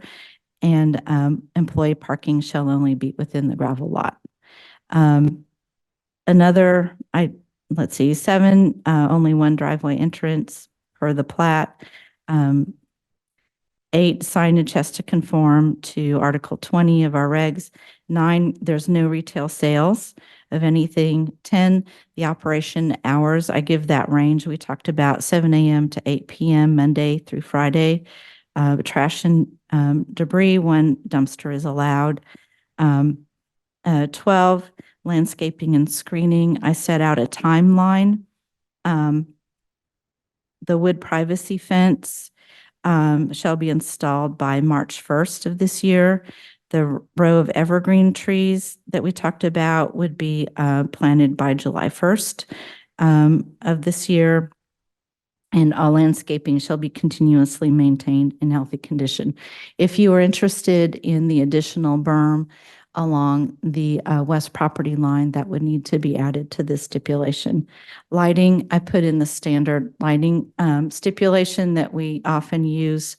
And 14 would be that all of the building codes would have to be followed. There's a proposed motion on page 11 if the zoning board is interested. And with that, I'll stand for questions. Karen, thank you very much. That was extremely thorough. Answered many of the questions that I think many of us were going to be asking during your presentation. So very well done. Thank you. Thank you. Sorry it was so long. No, I much preferred. Questions of the staff? Yeah, this is Kelly Rast. I have some questions. Karen, I know we spoke earlier. I had asked for the CUP for the, that was given in 2007 for the landscape contract that's in existence on the north side. So again, here is the overarching problem with a lot of the commercial CUPs popping on rural. There's not a lot of control, not a lot of accountability. And we have more and more residential areas and people that live down there that want to enjoy peace and quiet. And again, it's a hard needle to thread, but basically the new CUP, well, let's start. The 2007 CUP is actually expired. It was a 10-year CUP, expired in 2017. And I'm assuming it's still running. I drove by there today, plenty of vehicles. Yeah. They were actually burning on the property. Just I a know note you about mentioned that. that they were talking about moving. And The planning staff has been working with that property owner for the past year, and he's getting organized to, he's actively pursuing a building on a piece of land he owns in Spring Hill. So and he's that's going through that. fantastic. But again, that brings us back no different to the ABA commercial baseball entity on 191st. You know, residents have to follow certain rules. And basically, we're having these commercial properties, you know, that's great that they're going to plan on moving for whatever reason, but they should have done their due diligence in 2017 and then considered moving or whatever. But so that's kind of the point, is these commercial operations, there's not a lot of accountability and the residents suffer from it sometimes. And that's where, again, we have to be very careful of. The other thing with, you know, and this is something that, you know, Mr. Lebseg and I, being on the planning commission, you know, we've talked about trying to sit down and talk about some things between commercial businesses on rural properties, whether it's requiring business license. I would like to put that on the agenda and get together with you as soon as possible. So that's probably more of a planning commission thing, but it will help the zoning board quite a bit. This But is Karen back Miller. to, I will point out one thing. In all the time that landscape contractor shop has been in business, our records indicate, I had our code enforcement officer look in our records. We've received one complaint. Okay, again, fantastic. As a board, as a legal entity, I mean, we have been through many, many legal seminars as far as what we can and cannot do. You know, it's nothing personal. It's that we have to follow certain rules, or else public gets, you know, kind of offended or whatever. Or it's like, why isn't this being done? Or, you know, and to me, as being someone up here who passes things, I want to make sure that there's going to be accountability, especially when there are people that are, you know, for or against. So that is, you know, an issue. Now, again, going back to some sort of comparison, in 2007, there was about, you know, 4 or 5 houses in the relative area. Now we have over 75. So again, the residential growth in that area makes a difference. However, this CUP is allowing this contract company to have 45 days more of operation, an hour longer every day, outside storage to be 60 feet more, and it appears to be a lot more vehicles on the property. I also, you know, wonder, like, if they start growing, are they going to cap out and just say, nope, we're not having more than 12, 15? How do we regulate that? I understand it says nothing as far as operations on the weekend, but if they have customers for snow removal and we get a big storm Friday night, are they not going to be operating their snow removal on Saturday and Sunday? That's just probably a question for the applicant. Mhm. But again, it just comes back to, I'm going to be a voice for the residents with being impacted. I do understand that the CUPs are for businesses, but again, we have to thread that whole, you know, carefully as far as whether it's appropriate. And I think from a consistency standpoint and the fact that there's actually even more residential down there, the CUP should be, if anything, comparable to the one in 2007, not greater. And then the 2007 CUP also, you know, I just question whether some of the things were actually carried out based on seeing, you know, going out there, but we're not talking about that, so I'm not gonna bring it up. But again, it just brings to a higher point that it's hard to regulate. And we've had those discussions with a lot of things, the accountability, and that's where residents get really discouraged when we approve something and then the applicants aren't living up to, and they feel like there's no enforcement, because we know there's only one person that actually the county has to kind of turn to for enforcement, and they work part-time. So, yeah, so I mean, why was the 2007 CUP allowed to expire and they're still running in operation since 2017? Can you answer that? Mr. Chairman, Ms. Rass, Sean Penley, planning staff, we were aware of the application for the other property that's not a part of this application, the other property to the north, that their CUP had expired. We notified that owner of the expiration. We are working with that owner on two options. They can either renew the CUP or cease operations. They, as Karen had pointed out, staff's been working with that applicant for approximately 1 year on this process. They're in the process of relocating. So we have been working with that owner on that CUP and that With all due respect, this is 7 years later, though. It's almost a whole nother CUP term later. So I hear what you're saying. To me, I just think that's kind of an unacceptable, situation based on an application is supposed to abide by these terms that we set. So that's all I have to say right now. This is Fred Winger. Karen, I appreciate the report. It was very detailed. I think it gave us a good sense of the business, how they run, what they want to do. I did drive out there as well. The gate into their property looked like it had a metal, either it slid across or whatever. Is there any requirement that not for fire access? That I think we sometimes, so that there's a gate there, I think, that maybe slides across where those two pillars are. Were you looking at this? Right here, yeah, particular right. part? Okay. That's the only access to the property, right? So is there anything in there that says that there won't be a gate there? I mean, you got groups of trucks parked together, gasoline, fertilizer. I mean, to me, it's a higher fire hazard.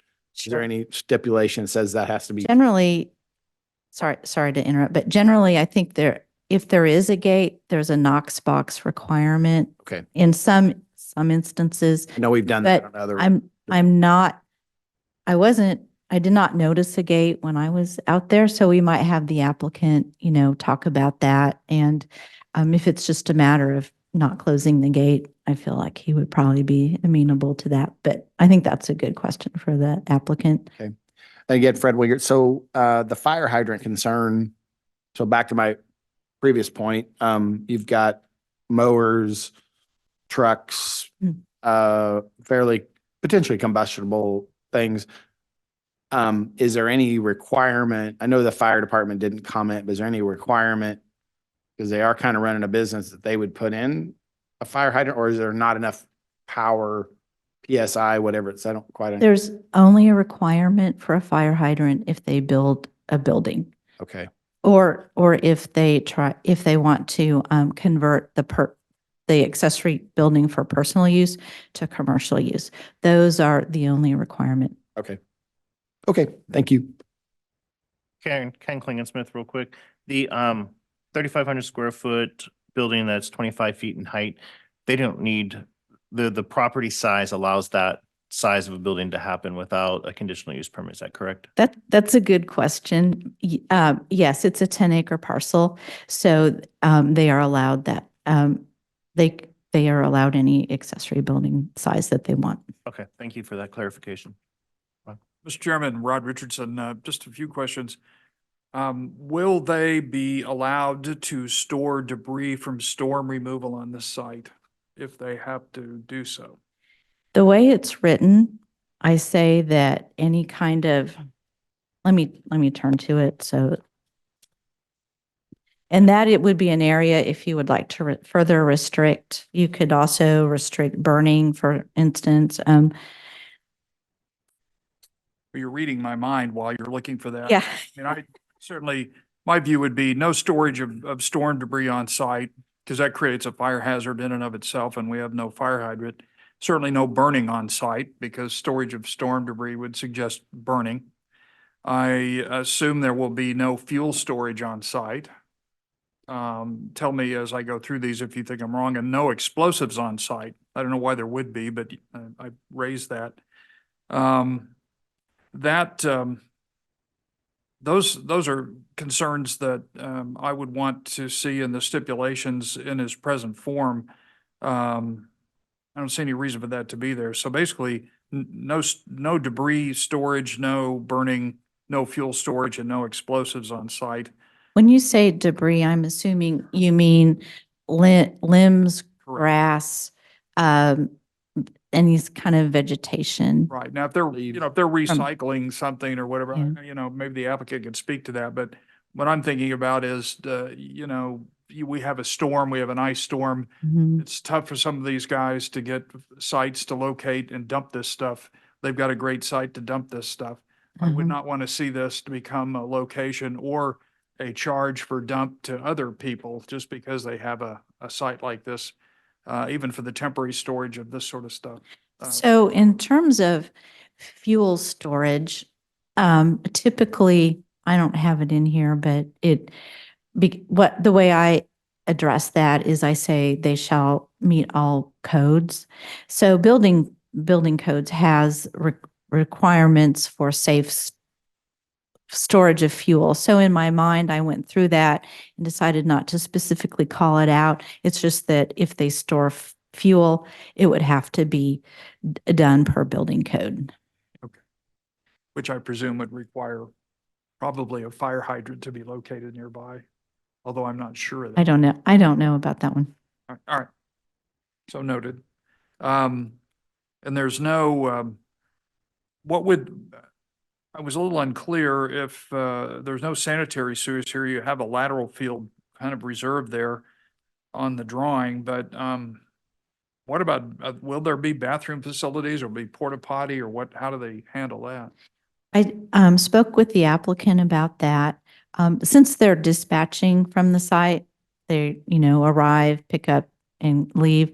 He was not planning any sort of bathroom facilities. I also talked with both the environmental department and our building codes people. So the way that would go would be, so if it's the gravel lot,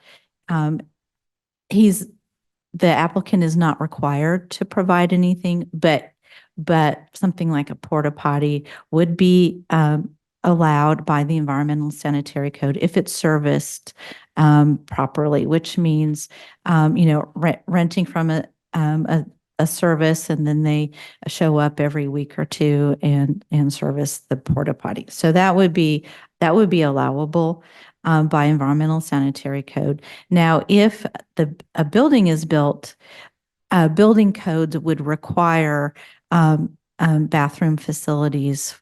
Well, I should probably caveat that. I know if like office uses or if people are habitating in the occupying the building, then bathroom facilities would be required and they would have to meet environmental sanitary code.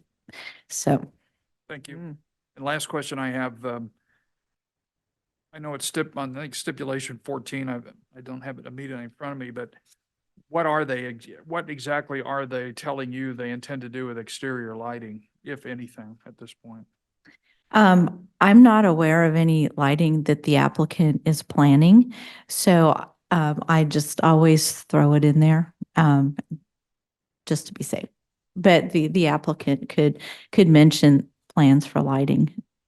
If the applicant were to say, I want to put lighting up there for some reason to protect the trucks or whatever's, For security. would your recommendation, I'm asking hypothetically now, but would your recommendation be consistent with the Stillwell community plan that suggests no lighting in excess of 18 feet?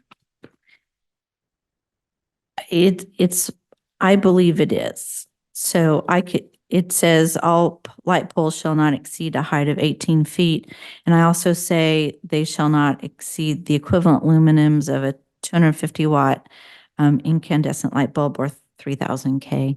Thank you. That's all I have. I didn't read it because yeah. I thought that was in there, but I just want to make sure. Karen, this is Ken. The berm to the future berm that is on the west side of the property next to Summit Homes at Foxwood Ranch, what's the trigger date for that to be developed? So that I have listed as possible in the future, but after I received the City of Spring Hill's suggestion for more screening on that side, I talked with the applicant and asked if it would be possible to move up that timeline. So that would be something you could talk with the applicant about. Thank you. This is Kelly Rast. I had a couple more questions. So when I did drive by there on the south side of the property, when you're talking about the berm that he's already done, and then I did not see much of a berm. I saw like some grass clippings where it looked like some just dead grass had been mowed down. And you mentioned 15 foot from centers with the trees being planted. That, but I almost. Oh, from center to I center. almost started, yeah, from, Okay. from trunk to trunk would be 15 feet and the height would be 5 feet.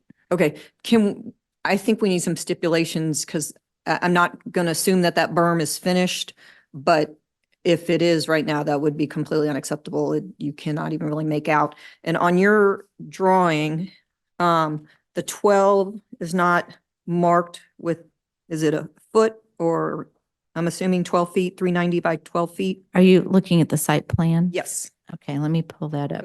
the berm.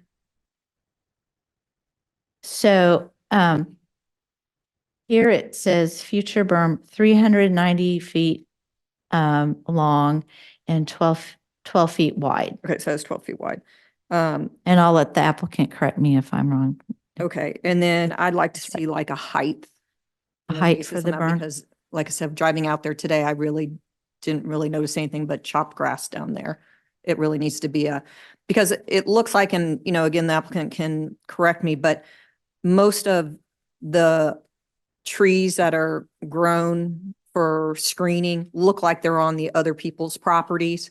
And this property is pretty vacant for trees and stuff. And so that's one reason why the applicant is adding this particular. But And again, I think it needs to be pretty substantial, like what the other sides have already have there and accomplished and not use theirs.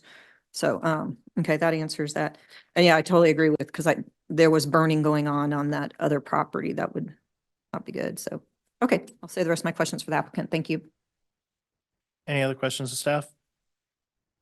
Perfect. Thank you, Karen. Again, thank you so much for the comprehensive report. If we can have the applicant join us.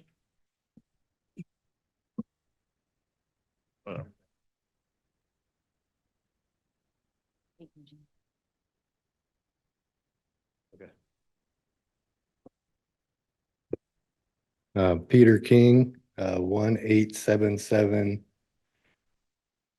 Ridgeview Road. My wife and kids are here and my dad as well. I wanted to start off by just kind of talking a little bit about True Turf and our business. We've been around since 1986. I've been doing this kind of work since high school. I started my business just after high school and combined mine into another friend's business. And a lot of our employees, like I know she mentioned carpooling. A lot of our employees are longtime employees and they travel together. They're couple father-son combos, and then some employees that are cousins to each other. The max amount of employees that we put was 15. If we ever do, I have no intention of growing. We've been pretty much consistently the same size for the last 6 years. We haven't grown, added any crews, and we haven't lost any crews.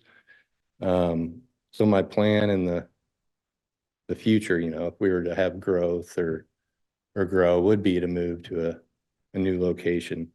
I want as minimal impact, you know, on neighboring properties as possible. When we started looking for a property, you know, 5 years ago to do this with, where we could run the business and live there as well.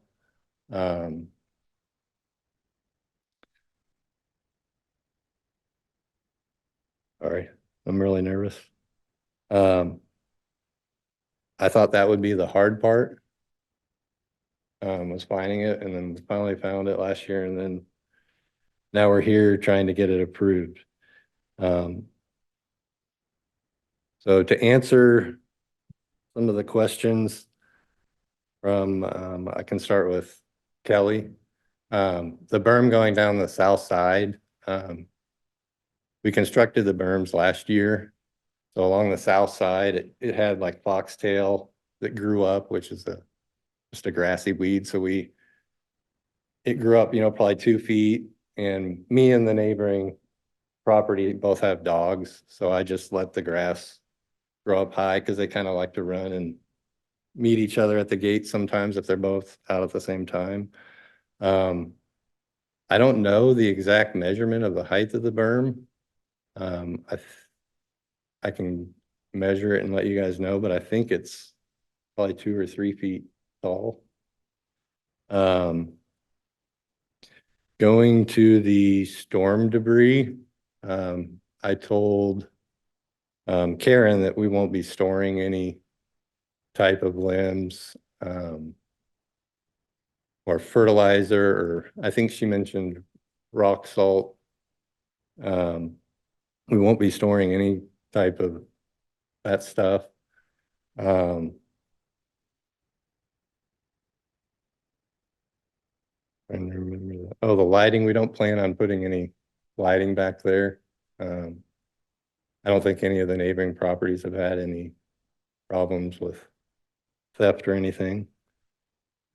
I kind of want to, I haven't really met any of the neighbors. I know there's a lot of them here tonight.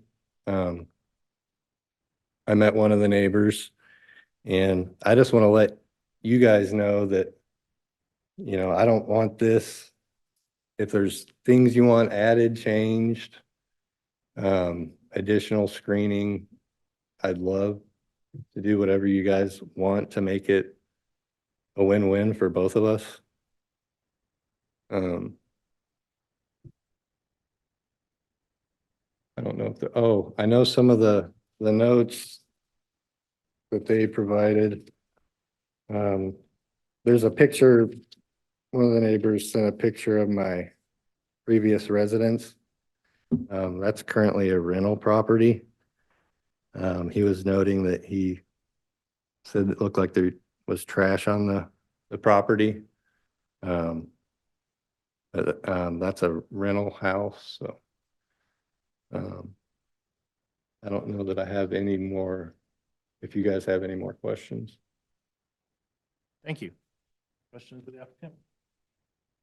Kelly Ross, just to confirm, so you would be okay if there was the stipulation of like a 3-foot height at the top of the berm and then the trees planted on that, if that was added? Yeah, Okay, I mean, I think it's 3 foot as it is. okay. I know the neighboring property doesn't have a berm, to the south, so, and I was planning on spacing the trees. Like he has them planted, spacing them in between, so there's no gaps in between, viewing from his property to mine, kind of filling in those gaps. Thank you.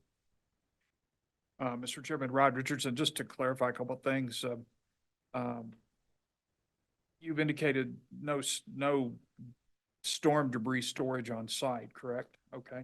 And no burning on site, correct? Is that right? Okay. And no, what about fuel storage on site? Would you see any reason to need to do that? I mean, the only thing we'll have is each truck, usually carries a 5-gallon can for regular gas and then a 2.5-gallon can for mixed gas. So I they'd was be, thinking more in terms of large fuel storage, 100-gallon tanks, that sort of thing. no. And if you did, as staff indicated, that's a code issue, obviously, and no explosives on site. No explosives. Okay. And how about sanitary facilities, toilets or porta potty? What would you do with that, if anything? Well, the plan is for the guys basically to come in the morning, show up, pick up their truck, get their list for the day and then leave. They usually head right to the gas station after that. So, and then back to the prop when they get back. So I'm not planning on doing a bathroom just because they should be in and out of there. Usually when at our existing shop there, they come in, clock in and they're, all there, arrive within 5 minutes of each other usually, and then are out the door in 10 minutes. So. We're good at no exterior lighting, right? There's I won't be putting any exterior lighting on to light up the back lot. There's existing exterior lighting on the existing building in the front. I I guess the last question is, this kind of came up in the last application, but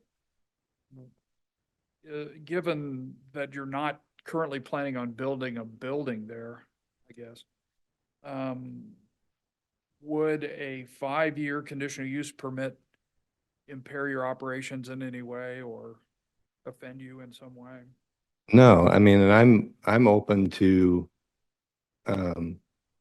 shortening the period, you know, to give the neighboring community, you know, time to, you know, if things progress, or like she was saying, there's not much oversight on the current CUP holders. I think they told me there's a long list that they have to reach out to people.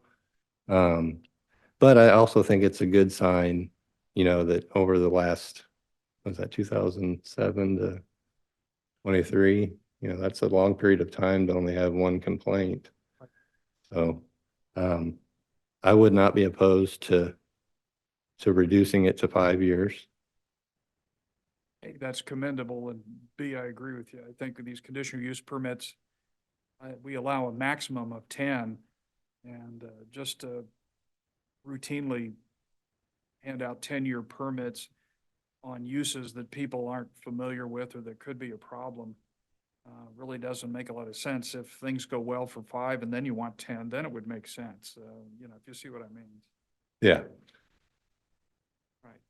Yeah, and I think also, like, talking to the neighbors that are here, like there's a lot of people that operate and doing this without even coming to get a conditional use permit. So I wanted to do this the right way and go through it so they can voice their concerns, because I know I'm the new guy moving in and they've all been here, and it's kind of feels like you know, I mean, we're gonna live there no matter what, so we want to be neighbors, you know, and not just, you know, be somebody moving in that's trying to run a business out of there. So. Well, I don't know anybody could ask for any more than that. Oh, and Go ahead, Mr. Chairman. to go back to Kelly, I know you mentioned something about weekends. Yes. And the snow removal, if there's a storm on a Saturday. Our snow removal operation is really small. I pretty much use subcontractors. And then my employees that are you know, current with me, they go out just with shovels and do driveways. So they have all their stuff at home. So when snowstorms, they just dispatch from their house and go out and do snow, and then I'll be leaving my property, you know, in the one plow truck and salter. So. Okay, thank you. This is Ken. Sorry, go ahead. Go ahead, Mr. Chairman. This is Ken. All the folks that are coming and going, they'll be parking on this 120 by 120 gravel storage lot, as well as all the equipment that you've listed in the application. All of that is going to be withheld into that gravel lot, correct? Correct, yes. Okay. So there won't be in the front of the house, in front of the other building. You won't have parking and cars all stacked up there? No, I mean, the goal of this is, I mean, I have to live with a business behind my house too, and I don't want to have to, you know, I want to have that separation. So I'm trying to do this, you know, with plenty of screening to where I'm hoping it should have no impact on anybody. Thank you. This is Fred Wingert. Where are you currently operating your business? We're currently operating in Mahaffey Business District at basically 159th and Mahaffey, an Okay. industrial complex. And you have a shop there and you keep your trucks there now? Yes, we have a 5,000 square foot shop. Okay. I guess I'm trying to better understand. You currently have a 5,000 square foot headquarters. Are you moving from that headquarters? Yes, my lease is up at the end of February. Okay. And does that headquarters have like an office and restrooms and Yeah, it's a got kitchen or whatever? 3 offices and 2 bathrooms. Okay. And I'm struggling a little bit with 12 to 15 guys showing up, not having an office, not having sanitation. I grew up on a farm. I understand groups of guys working together. It just, I mean, you're in a neighborhood, you know, that's why you're here getting a conditional use permit. And you're not in a business park anymore. So, I mean, wouldn't you have some concern about the need for sanitation for that many guys starting the day, ending the day? I mean, if it's something that I just assume since they're only there for 15 minutes in the morning and they come bring the truck back and go, like that they wouldn't, you know, they go right to the gas station in the morning and they leave their house. So if they have to, I guess, use the restroom in that 15-minute window in an emergency or something that I could accommodate, you know, putting a Johnny on the spot out there. I just thought that would, I don't know, not be that great looking in the back lot, but if that's something that you guys recommend, I would. Well, I think the broader discussion would be, this is an operating business and you had 5,000 square feet. And now we're talking about putting it behind a home next to neighbors. You know, that's, I think, the concern that we're here. That's why we're here. And to your point about, you know, those that are operating, you know, not doing it the right way, they're breaking the law. And, you know, if the planning department hears about that, I'm sure they can be fined and, you know, shut down. So, I mean, I appreciate your statement, but at the same time, you know, your neighbor wasn't a great example of how the expectation of the county and neighbors, et cetera. So, thank you. Any other questions of applicant? Thank you very much. Appreciate it. At this time, we'll go ahead and open up for public opinion. Do we have folks for comment? Yes, Chair. First on the list is Nathan Sutton.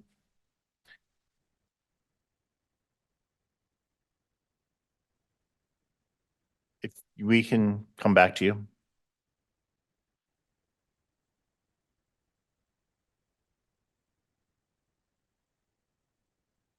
Just a reminder, oh, Very good. just a reminder to state your name and address for the record. We're going to try to limit comments to about 3 minutes per person. Okay, I actually have a presentation, so can I get maybe 5 minutes to try to get through my slides? Yes. And can you bring those up for me? Yes. My name is Charles Morse. I live at 18460 South Ridgeview Road, which is 2 houses north of this property. But quite a distance because there's 80 acres between.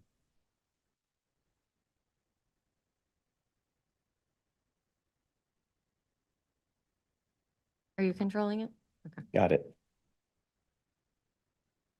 All right, so appreciate your time. I'll run just a little bit longer to go through some of these. So Mr. King, we haven't met yet, but all of my comments have nothing to do with you personally. Welcome to the neighborhood. You guys have a beautiful home. Hope you're there for many years. I've lived in our home on our property since 2010.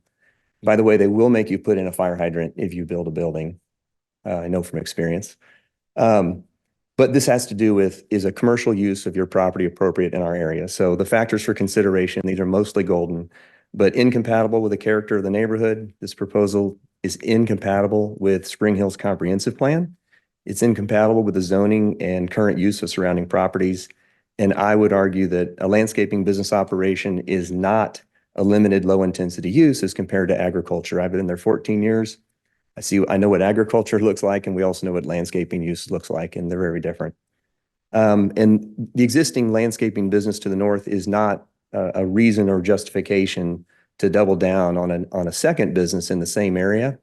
And in fact, I think the staff's argument illustrates one of the risks of this, which is if we allow more commercial use and higher commercial intensity in this Ridgeview corridor, it becomes an argument for the Spring Hill City staff to say, hey, there's already businesses there. Let's go ahead and zone, more of that for commercial. And that's not really in the plan.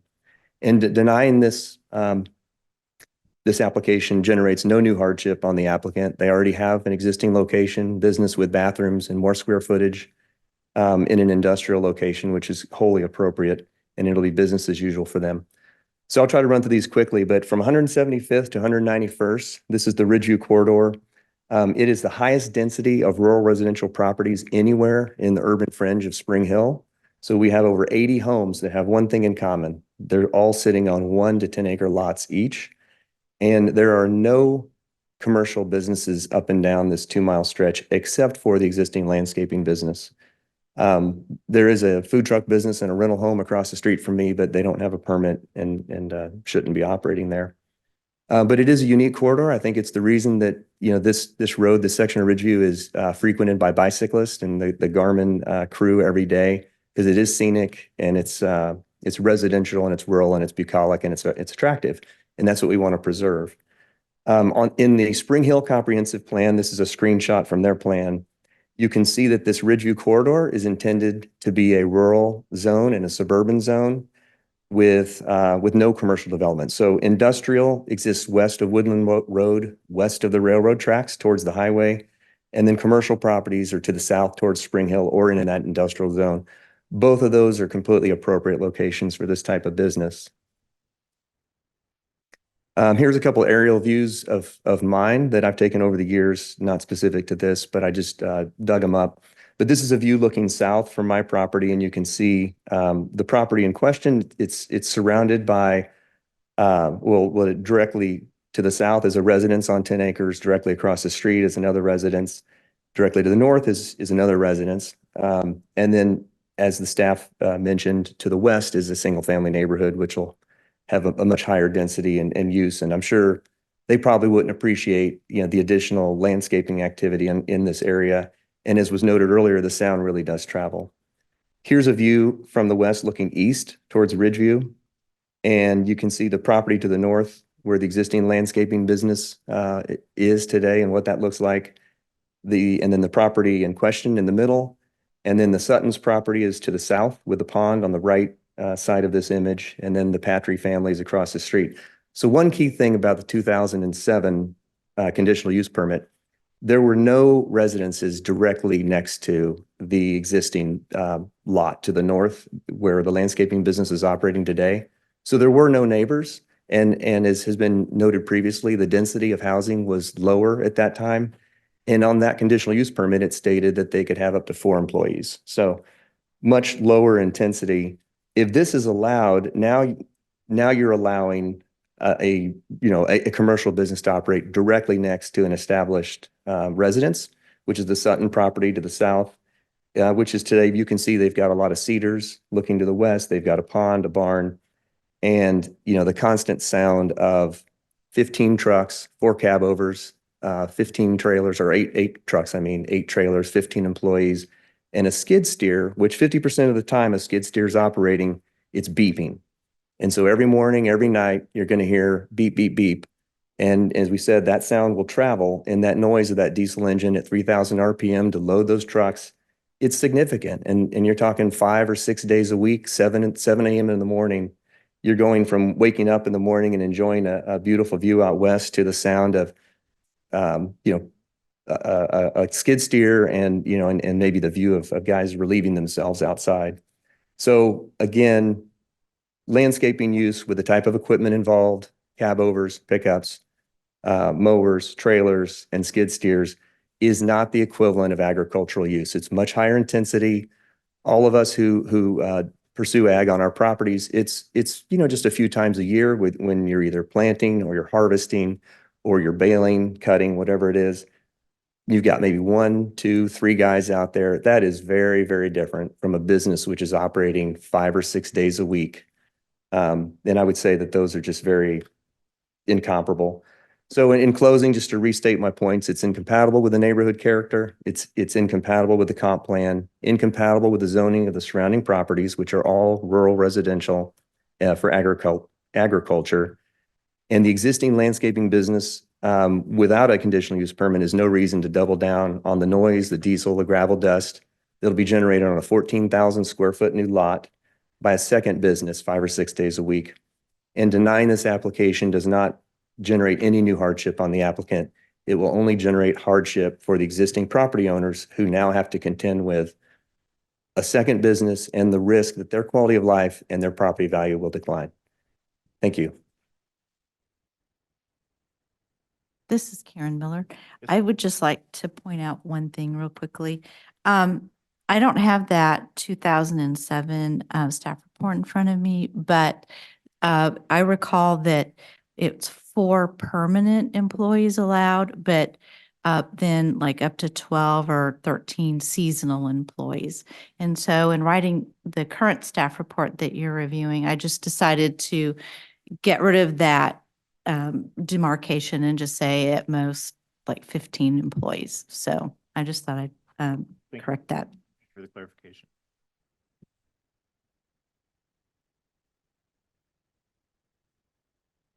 Hello, my name is Nathan Sutton, 18840 Ridgeview. I also shouldn't run my time when I'm saying hi. I don't have anything against him either. I've met him once. Nice guy, he told me, but I mean, we've had no negative interactions and he is very polite, so this is not personal with him. So I would take note on what she said about the prior, Steve, conditional use permit. The prior neighbor's been working with us. We knew he was moving. There's been no basis for a complaint. We've known that for some time. The county ignored the CUP, took no action until 2023. Excuse me, could you talk into the microphone? Thank Like you. 6 years without taking zero action. If she were out there today, she would have seen there were 12 cars parked there. She said there's 4. There's 12 today. They did nothing. She'd seen burning yesterday, today. So this guy has been running the business, not compliant, and he's moving. He recognizes it's not good for the area. She said there will be 15 trips a day from 15 cars. That's 225 trips. She said there'd be 2,500 vehicles up and down the road. The second time she said 250. I think that was an error. So 225 divided by 2,500, 10% of the use on the road is going to be from this business. She misrepresented. I don't think it's right what she put in this thing. The 2007 CUP. That's been expired 7 years. The county took no action on that. And he's not compliant with it, has not been compliant with it since it started. They failed to enforce it. They failed to check on it when it expires. And they use that as a basis. If you look at the 2007, the basis for that was it was isolated, which is what Chuck said. It is not isolated now. So you use a CUP as a basis, which is expired, which they're not compliant with the basis of being that. So I think that's misleading. That's misrepresenting, and it's not fair to the homeowners.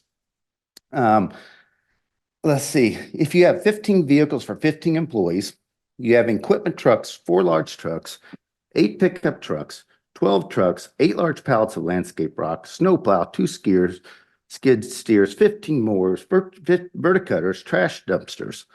This is not a mom and pop business like you approved before. It's misleading and it's wrong to use that as a basis. That is completely false and misrepresentation, not fair. And so that, what he is asking for today, was not asked for before. I got a letter from Representative Keller Williams Brokerage locally. They got someone to send me, said if this went in, it would degrade our property $300,000 to $500,000. Followed up with a lawyer about what to do. That's not my area of practice. So this would result in litigation for the damages you would cause me directly with this action. Let's see. I don't think it's in harmony with nearby zoning. I think everything in that there's just flagrantly false to say, hey, this is consistent. There is nothing consistent with the area, nothing consistent with the neighbor. One guy's been out of compliance, but it communicated with us regularly. And she did not tell you in her report that he's been out of compliance for 7 years and he's moving. I know that from the engineer he's working with. I know that from him. I know that from an attorney. And he's trying to work with us. And so we have not had no reason to complain because we know he's going out of there. When he got there, there was 4 employees. Now 12 employees today, if you would have looked. Burning yesterday, today, if you had looked. Snowplow, they're there at 4:30 in the morning, coming and going. We hear the beeping from the vehicles every day. So it's a complete lack of understand the reality of what you're doing is purely theoretical. It's ridiculous to even have that report. And I didn't have time to prepare. I was skiing. I get a phone call from my neighbor saying this is what it is. I got no notice. knew nothing about it. My wife was typing this stuff up today.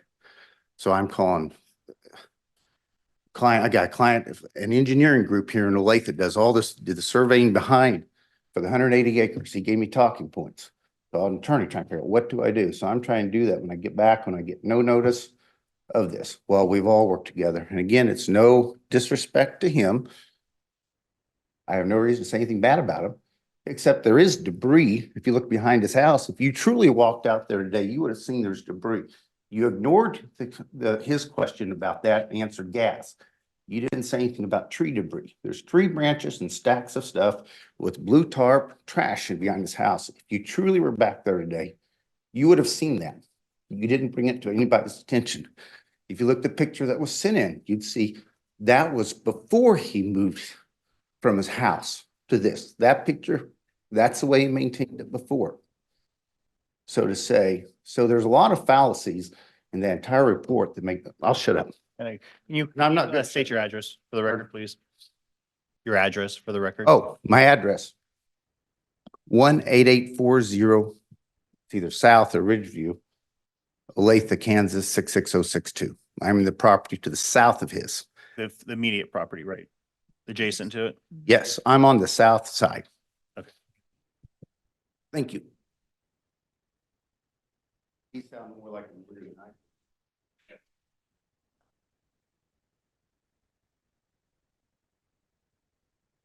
Hi, good evening, panel. My name is Levi Patry. I live at 18825 South Ridgeview. I live directly across the street from the applicant. I won't reiterate what was all spoken about from Mr. Morse and Mr. Sutton. I agree with most of everything that was already said.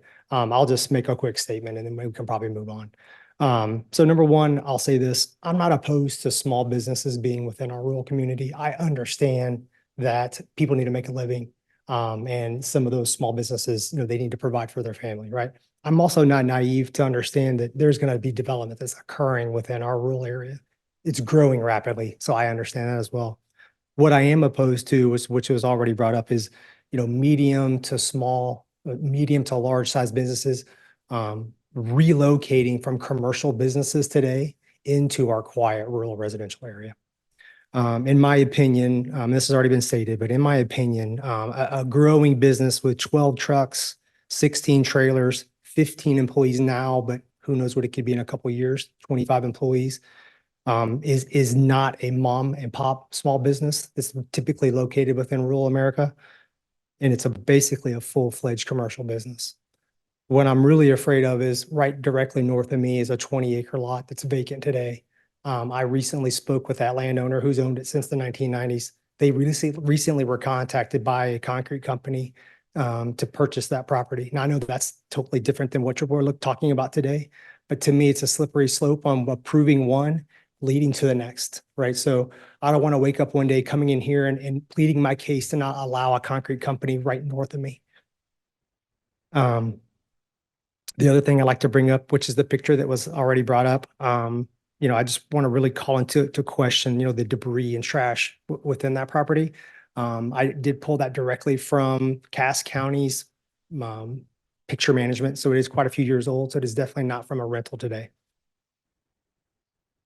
Anything else or not? All right. Thank you for your time. Thank you.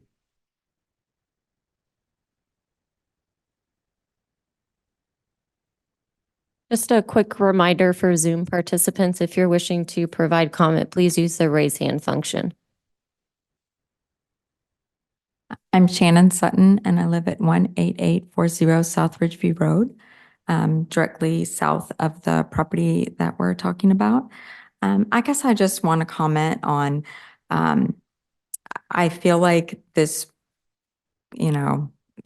I feel like he purchased his home seeing this large landscape property, thinking that he could also run a business like that. And I guess I just want to urge you to put something in place where if you are approving things like this, that somebody's checking on it. We never complained about it. We thought it was approved. We thought he had a permit. I mean, I'm going to be honest, I didn't know that he didn't have a permit until recently for the past 7 years. So I guess I'd just like you as a zoning to to consider what you approve. I mean, to Levi's most recent point, that it's a slippery slope. I mean, because that one big one was there, that wasn't even legal, then, you know, somebody else wants to do it and they think it's okay and that it's going to be easily approved. So, I guess that's just not in keeping with, the character of the area and what we moved there for. Thank you. Thank you. Anyone else? Anyone on Zoom? No, Chair.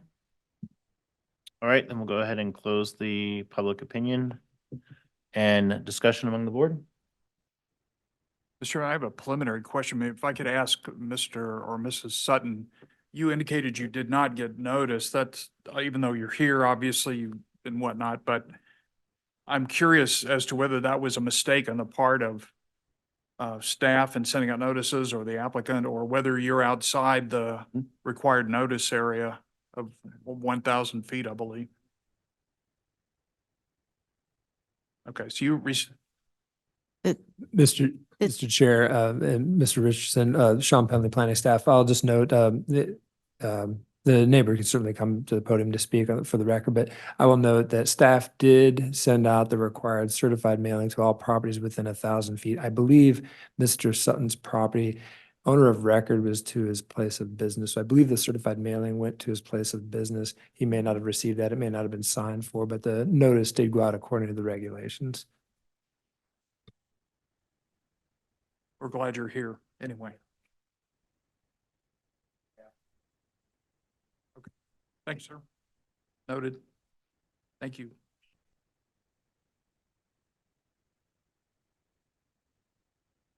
So this is Ken. The challenge we have is, well, is I compare it to the baseball. It's RUR, commercial business. We've approved, you know, with stipulations and limitations on the baseball field. We have other landscaping companies in RUR districts that are there. And so I'm challenged to see how we technically are going to be able to say, no, you can't do this. While at the same time, I think that we need time, the neighbors need to kind of get together and come up with a plan, but that's one of the challenges I'm having, which goes to Kelly's comments about we really need to get some structure around commercial businesses in these RUR areas. We're getting pushback from the commissioners on putting restrictions, which is what the other application was, but we're in the exact same zoning. It's a commercial business. This actually has less hours than the hours of the baseball component. And so that's kind of where I get challenged. Kelly Ross, I totally agree. That's why I was a no on baseball when it first started. It is very hard, and that's why I've been pushing that this needs to be addressed the more things grow, because we are kind of in a no-win situation.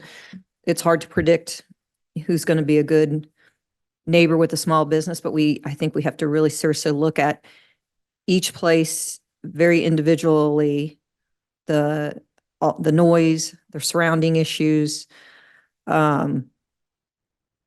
You know, but it's extremely difficult. But, you know, again, I'm on the planning commission. This is something I have voiced, you know, that unincorporated county does not have required business licenses. If they had business licenses, that would keep them off of rural zone property. I've been wanting to work on that for a while. So I think the county is behind the 8 ball with this, and it causes, you know, difficulties for residents, difficulties for business, for people thinking they can go in and then start something up. So I think a lot of this is more on, you know, the county side for making things far more difficult because we're behind the 8 ball with this. But again, it's also, you know, consistency thing. Definitely, you know, with residential growing even more than what it was in 2007, you know, I absolutely would not be, you know, willing to give them more than what was considered acceptable in 2007 when there was no neighbors. And I don't know if that's, you know, makes or break the business, but again, this gets hard too, because you kind of open a door and it's still a slippery slope, even when you add certain restrictions. You know, at some point, it's kind of like, is it appropriate or is it not? And maybe you can somewhat justify yes, and you can somewhat justify no, but I think at some point we kind of have to just make a hard line, but Mr. Chairman, my concern is, infrastructure. So I don't see it comparable to the baseball, what we're talking about tonight. It's comparable to 207th baseball, where we were having people going across a bridge that wasn't big enough and there wasn't, it's not appropriate infrastructure. The reason that businesses are located in business districts is there's infrastructure there to run a business. A business and a home are not the same. And so I do think we're down a slippery slope here with this. The fact we have 12 or 15 people coming together. This is not a small business. This isn't somebody running IT out of their home, or two people in IT in an office in a house. This is a major business with major infrastructure that should be appropriately in a business park or somewhere that's commercial. So I'm not supportive of this. I'm all for business, very pro business, but it's just not the right place for this, and it never, anyway, that's where I'm at, Mr. Chairman.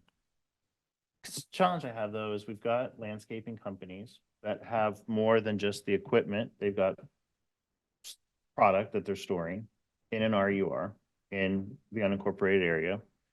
The baseball field backs up to a single family RN1. This property backs up to a single family R1. And so when you start looking at the reasons that we would potentially deny it, that's where I kind of struggle, because we have larger landscaping companies in RUR. It's in an RUR. I get that it's in a neighborhood. I mean, I'm not necessarily supportive of it, but I'm trying to look at So the components that would lead us to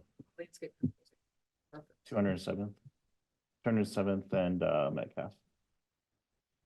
But Mr. Chairman, Fred Wingate, Mr. Chairman, those are in an established industrial park that has large infrastructure, I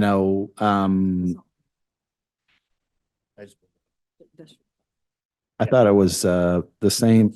I thought it was light industrial, the same as, No, it's RUR down there. but it's surrounded in that, right next to the light In that industrial, area. that, okay, where the train tracks are. Yeah. Yeah, okay. all the stuff we've been approving there. Well, to me, that's an appropriate place for that. It's got the appropriate infrastructure. I'm assuming that there's proper fire protection, et cetera.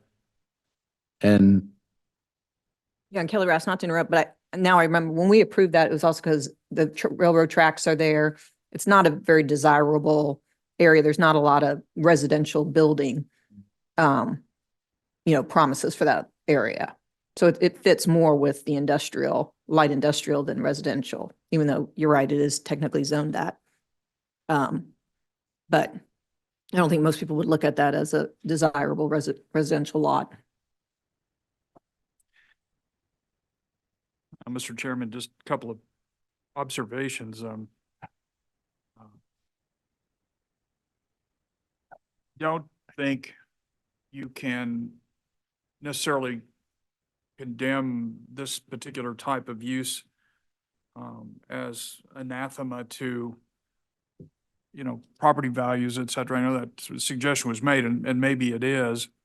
I do remember there was a landscape conditional use permit at 199th and Antioch that we approved on this board when I was on it eons ago. And I think everybody had some concerns about that, and it's there, it's still there. I assume it's been renewed multiple times, but very similar to this. And yet Clay Blair's building, Adams Farm right across the street from it with $250,000 to $500,000 2.5 acre lots. Not, and others nearby that are being built. So I don't think that's necessarily can be a problem. It could be, but I don't think it's just because that's what's being proposed that damages anything. However, if you look at the rules we're supposed to follow, and this is a rural district, right, that this is in. So what's the code say? It says the purpose of zoning property to RUR is to provide for agricultural areas with single-family residential uses that maintain and enhance the rural character of the area. and facilitate compatible agricultural or other rural land uses, protect agricultural areas, et cetera. I suppose you could make the argument that landscape is an agricultural use. I suppose it is. But this is RUR, and so the question then becomes to me is like, well, could you modify this in some way to provide sufficient protection to the surrounding land uses so that you would minimize the obvious fact this is not consistent with the character of the area?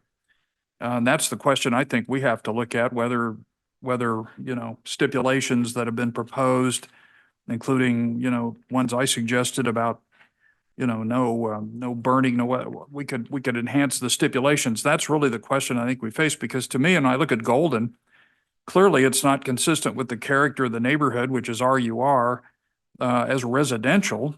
It may be somewhat consistent with the agricultural side of it, but it isn't zoned ag. It's somewhat consistent with the uses of nearby properties, as we've seen, but there are a lot of residential properties, as these neighbors have pointed out, that it's not consistent with. Is the property subject property suitable for the use to which has been restricted? Sure, it's residential, so it's perfectly appropriate for the use it's now doing without a landscape business on it. To what extent will the removal of the restrictions detrimentally affect nearby property? Well, that's what we've heard the neighbors talk about and what we've expressed concerns about in the past. So, what's the gain to the public by denying this, or the damage to the individual landowner from not being able to do it? I mean, this really is a convenience issue to the individual landowner more than anything else. He's got a bunch of property. It'd be nice to have his business located right there. There's no question about that, and nobody should be criticized for that. It's a legitimate use. The question I have is whether or not, under these circumstances, we can impose enough restrictions on this use that it would not be a detriment to the adjoining landowners in the use, and not only existing use, but future use. For example, the Spring Hill subdivision that's just to the south or to the other side of this. I think that's the question, and I'm not going to answer that question, but I think that's what needs to be discussed here, because the staff has proposed 14 stipulations. And the real question for us is, can we impose enough to do it? And I would say right now, if that were possible, I'm not saying it is, but if it were possible, I think even a 5-year CUP is too much if this was to be proposed, and I'd certainly not want to see anything more than 3 years, similar to the baseball field. At least we'd be consistent with that. But I don't know. I have similar concerns that everybody else has spoken about here, and that is, when folks buy these properties, they come in, the taxes that we all pay are huge anyway. They're going up. We're taxed on the basis of this imaginary increase of value of all of our property, because property values go up. But then in these rural areas, people want to take advantage of that to run businesses out of their home or in the backyard or whatever, that doesn't put them in a tax-paying business area, doesn't require business licenses per se. I'm not sure that's really the best policy, frankly. But we don't make the policy. The county commissioners make the policy. But I have some real concerns about it, about where this leads us, because every time you get a big lot out in these areas of 10 acres or what, it's an open field for, I want to move out there and put a business on it. And that's a problem. That the question is, do we owe more to the guy that wants to operate the business to make him happy or her happy as a matter of convenience, or do we owe more to the people that live in the immediate area to consider the negative impacts on their property? And that all is bridged only by whether we can put enough stipulations on this proposed use to not wound the adjoining property owners. Mr. Kelly Ross, I agree with everything that all of the board members have said. I'm not sure, one of the things that I heard from the residents was, the increased noise with coming and going, and then the increased traffic that, all the vehicles are going to bring to that street and that drive. So I'm not really sure how we would impose that kind of stipulation for that is the problem. And then, of course, like I said, I mean, I'm very much concerned about the slippery slope. You know, I mean, even looking at this CUP, you know, has been given more latitude than the one that was written up in 2007 when it was even more of a rural area. But that's where it's like, you know, we have to, I don't think that the intensity of this business is suited for that area. There's just not enough other businesses and intensity to justify that it fits the, you know, the area. But yeah, I think the county, we need to work on this, whether it's a planning commission thing or not, but we need to start working on this because this is what's creating so many issues on the zoning boards. Mr. Chairman, Fred Winger, were you referring to this 207, the Metcalf, the one we've done the? Down around the corner, scroll down. Oh, I get you. Yep, I know where it is. Yep, it's back that way. Yep. Okay. This is Ken. I'm kind of at the point this might need a little more homework for the landowner to work with the neighbors, see if there's something that can be compromised or come up with.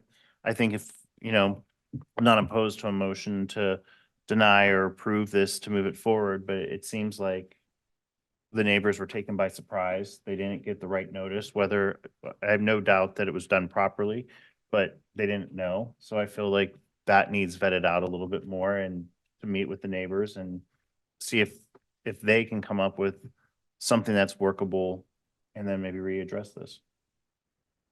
That's the thought. I think that's a good thought.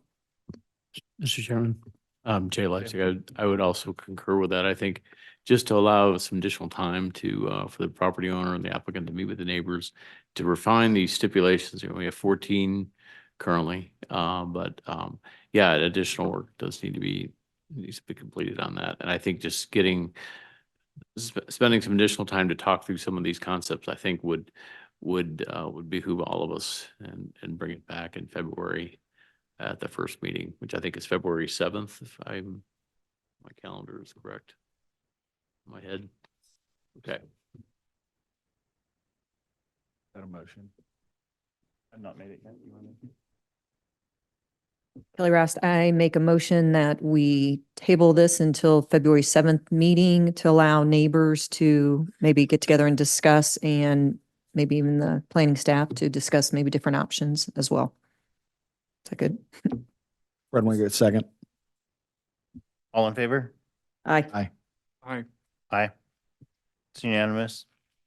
We'll go ahead and table this and then ask that the applicant work with the neighbors and the neighbors provide some input and see if we can come to a compromise or a solution, and then we'll bring it back here. I would add, just for whatever it's worth to the neighbors, that my observation has been that the county commissioners who make the final decision, not us, we're just a recommending body, certainly have indicated to us a willingness to approve conditional use permits. And the point that I've made to others here, either privately or, you know, in connection with this, is don't lose the opportunity to talk to the parties involved to see what you can do to hammer out things that might satisfy everybody more than they're currently satisfied. Because occasionally, even if we denied this, it'd go up to county commissioners, we've already had 2 remands back to us where they didn't particularly like our initial ruling. So you never know what's going to happen at the BOCC. So don't lose the opportunity to talk to each other about what might be done, the length of time, things that would protect you. And the I told you so factor, which I think is important, of you shorten the time folks can do this to make them prove that it can be done without bothering anybody. And if it works that way, then everybody's happy. If it doesn't work that way, then you don't have to suffer with it very long. So. And Commissioner Hanslick made it very clear that business processes are more important than the residents of the community or public comments. It's Ken Klingensmith. Mr. Okay. Chairman, Sean Penn, I just wanted to add, so this application will be continued to the next meeting on February 7th, as Mr. Leipzig indicated.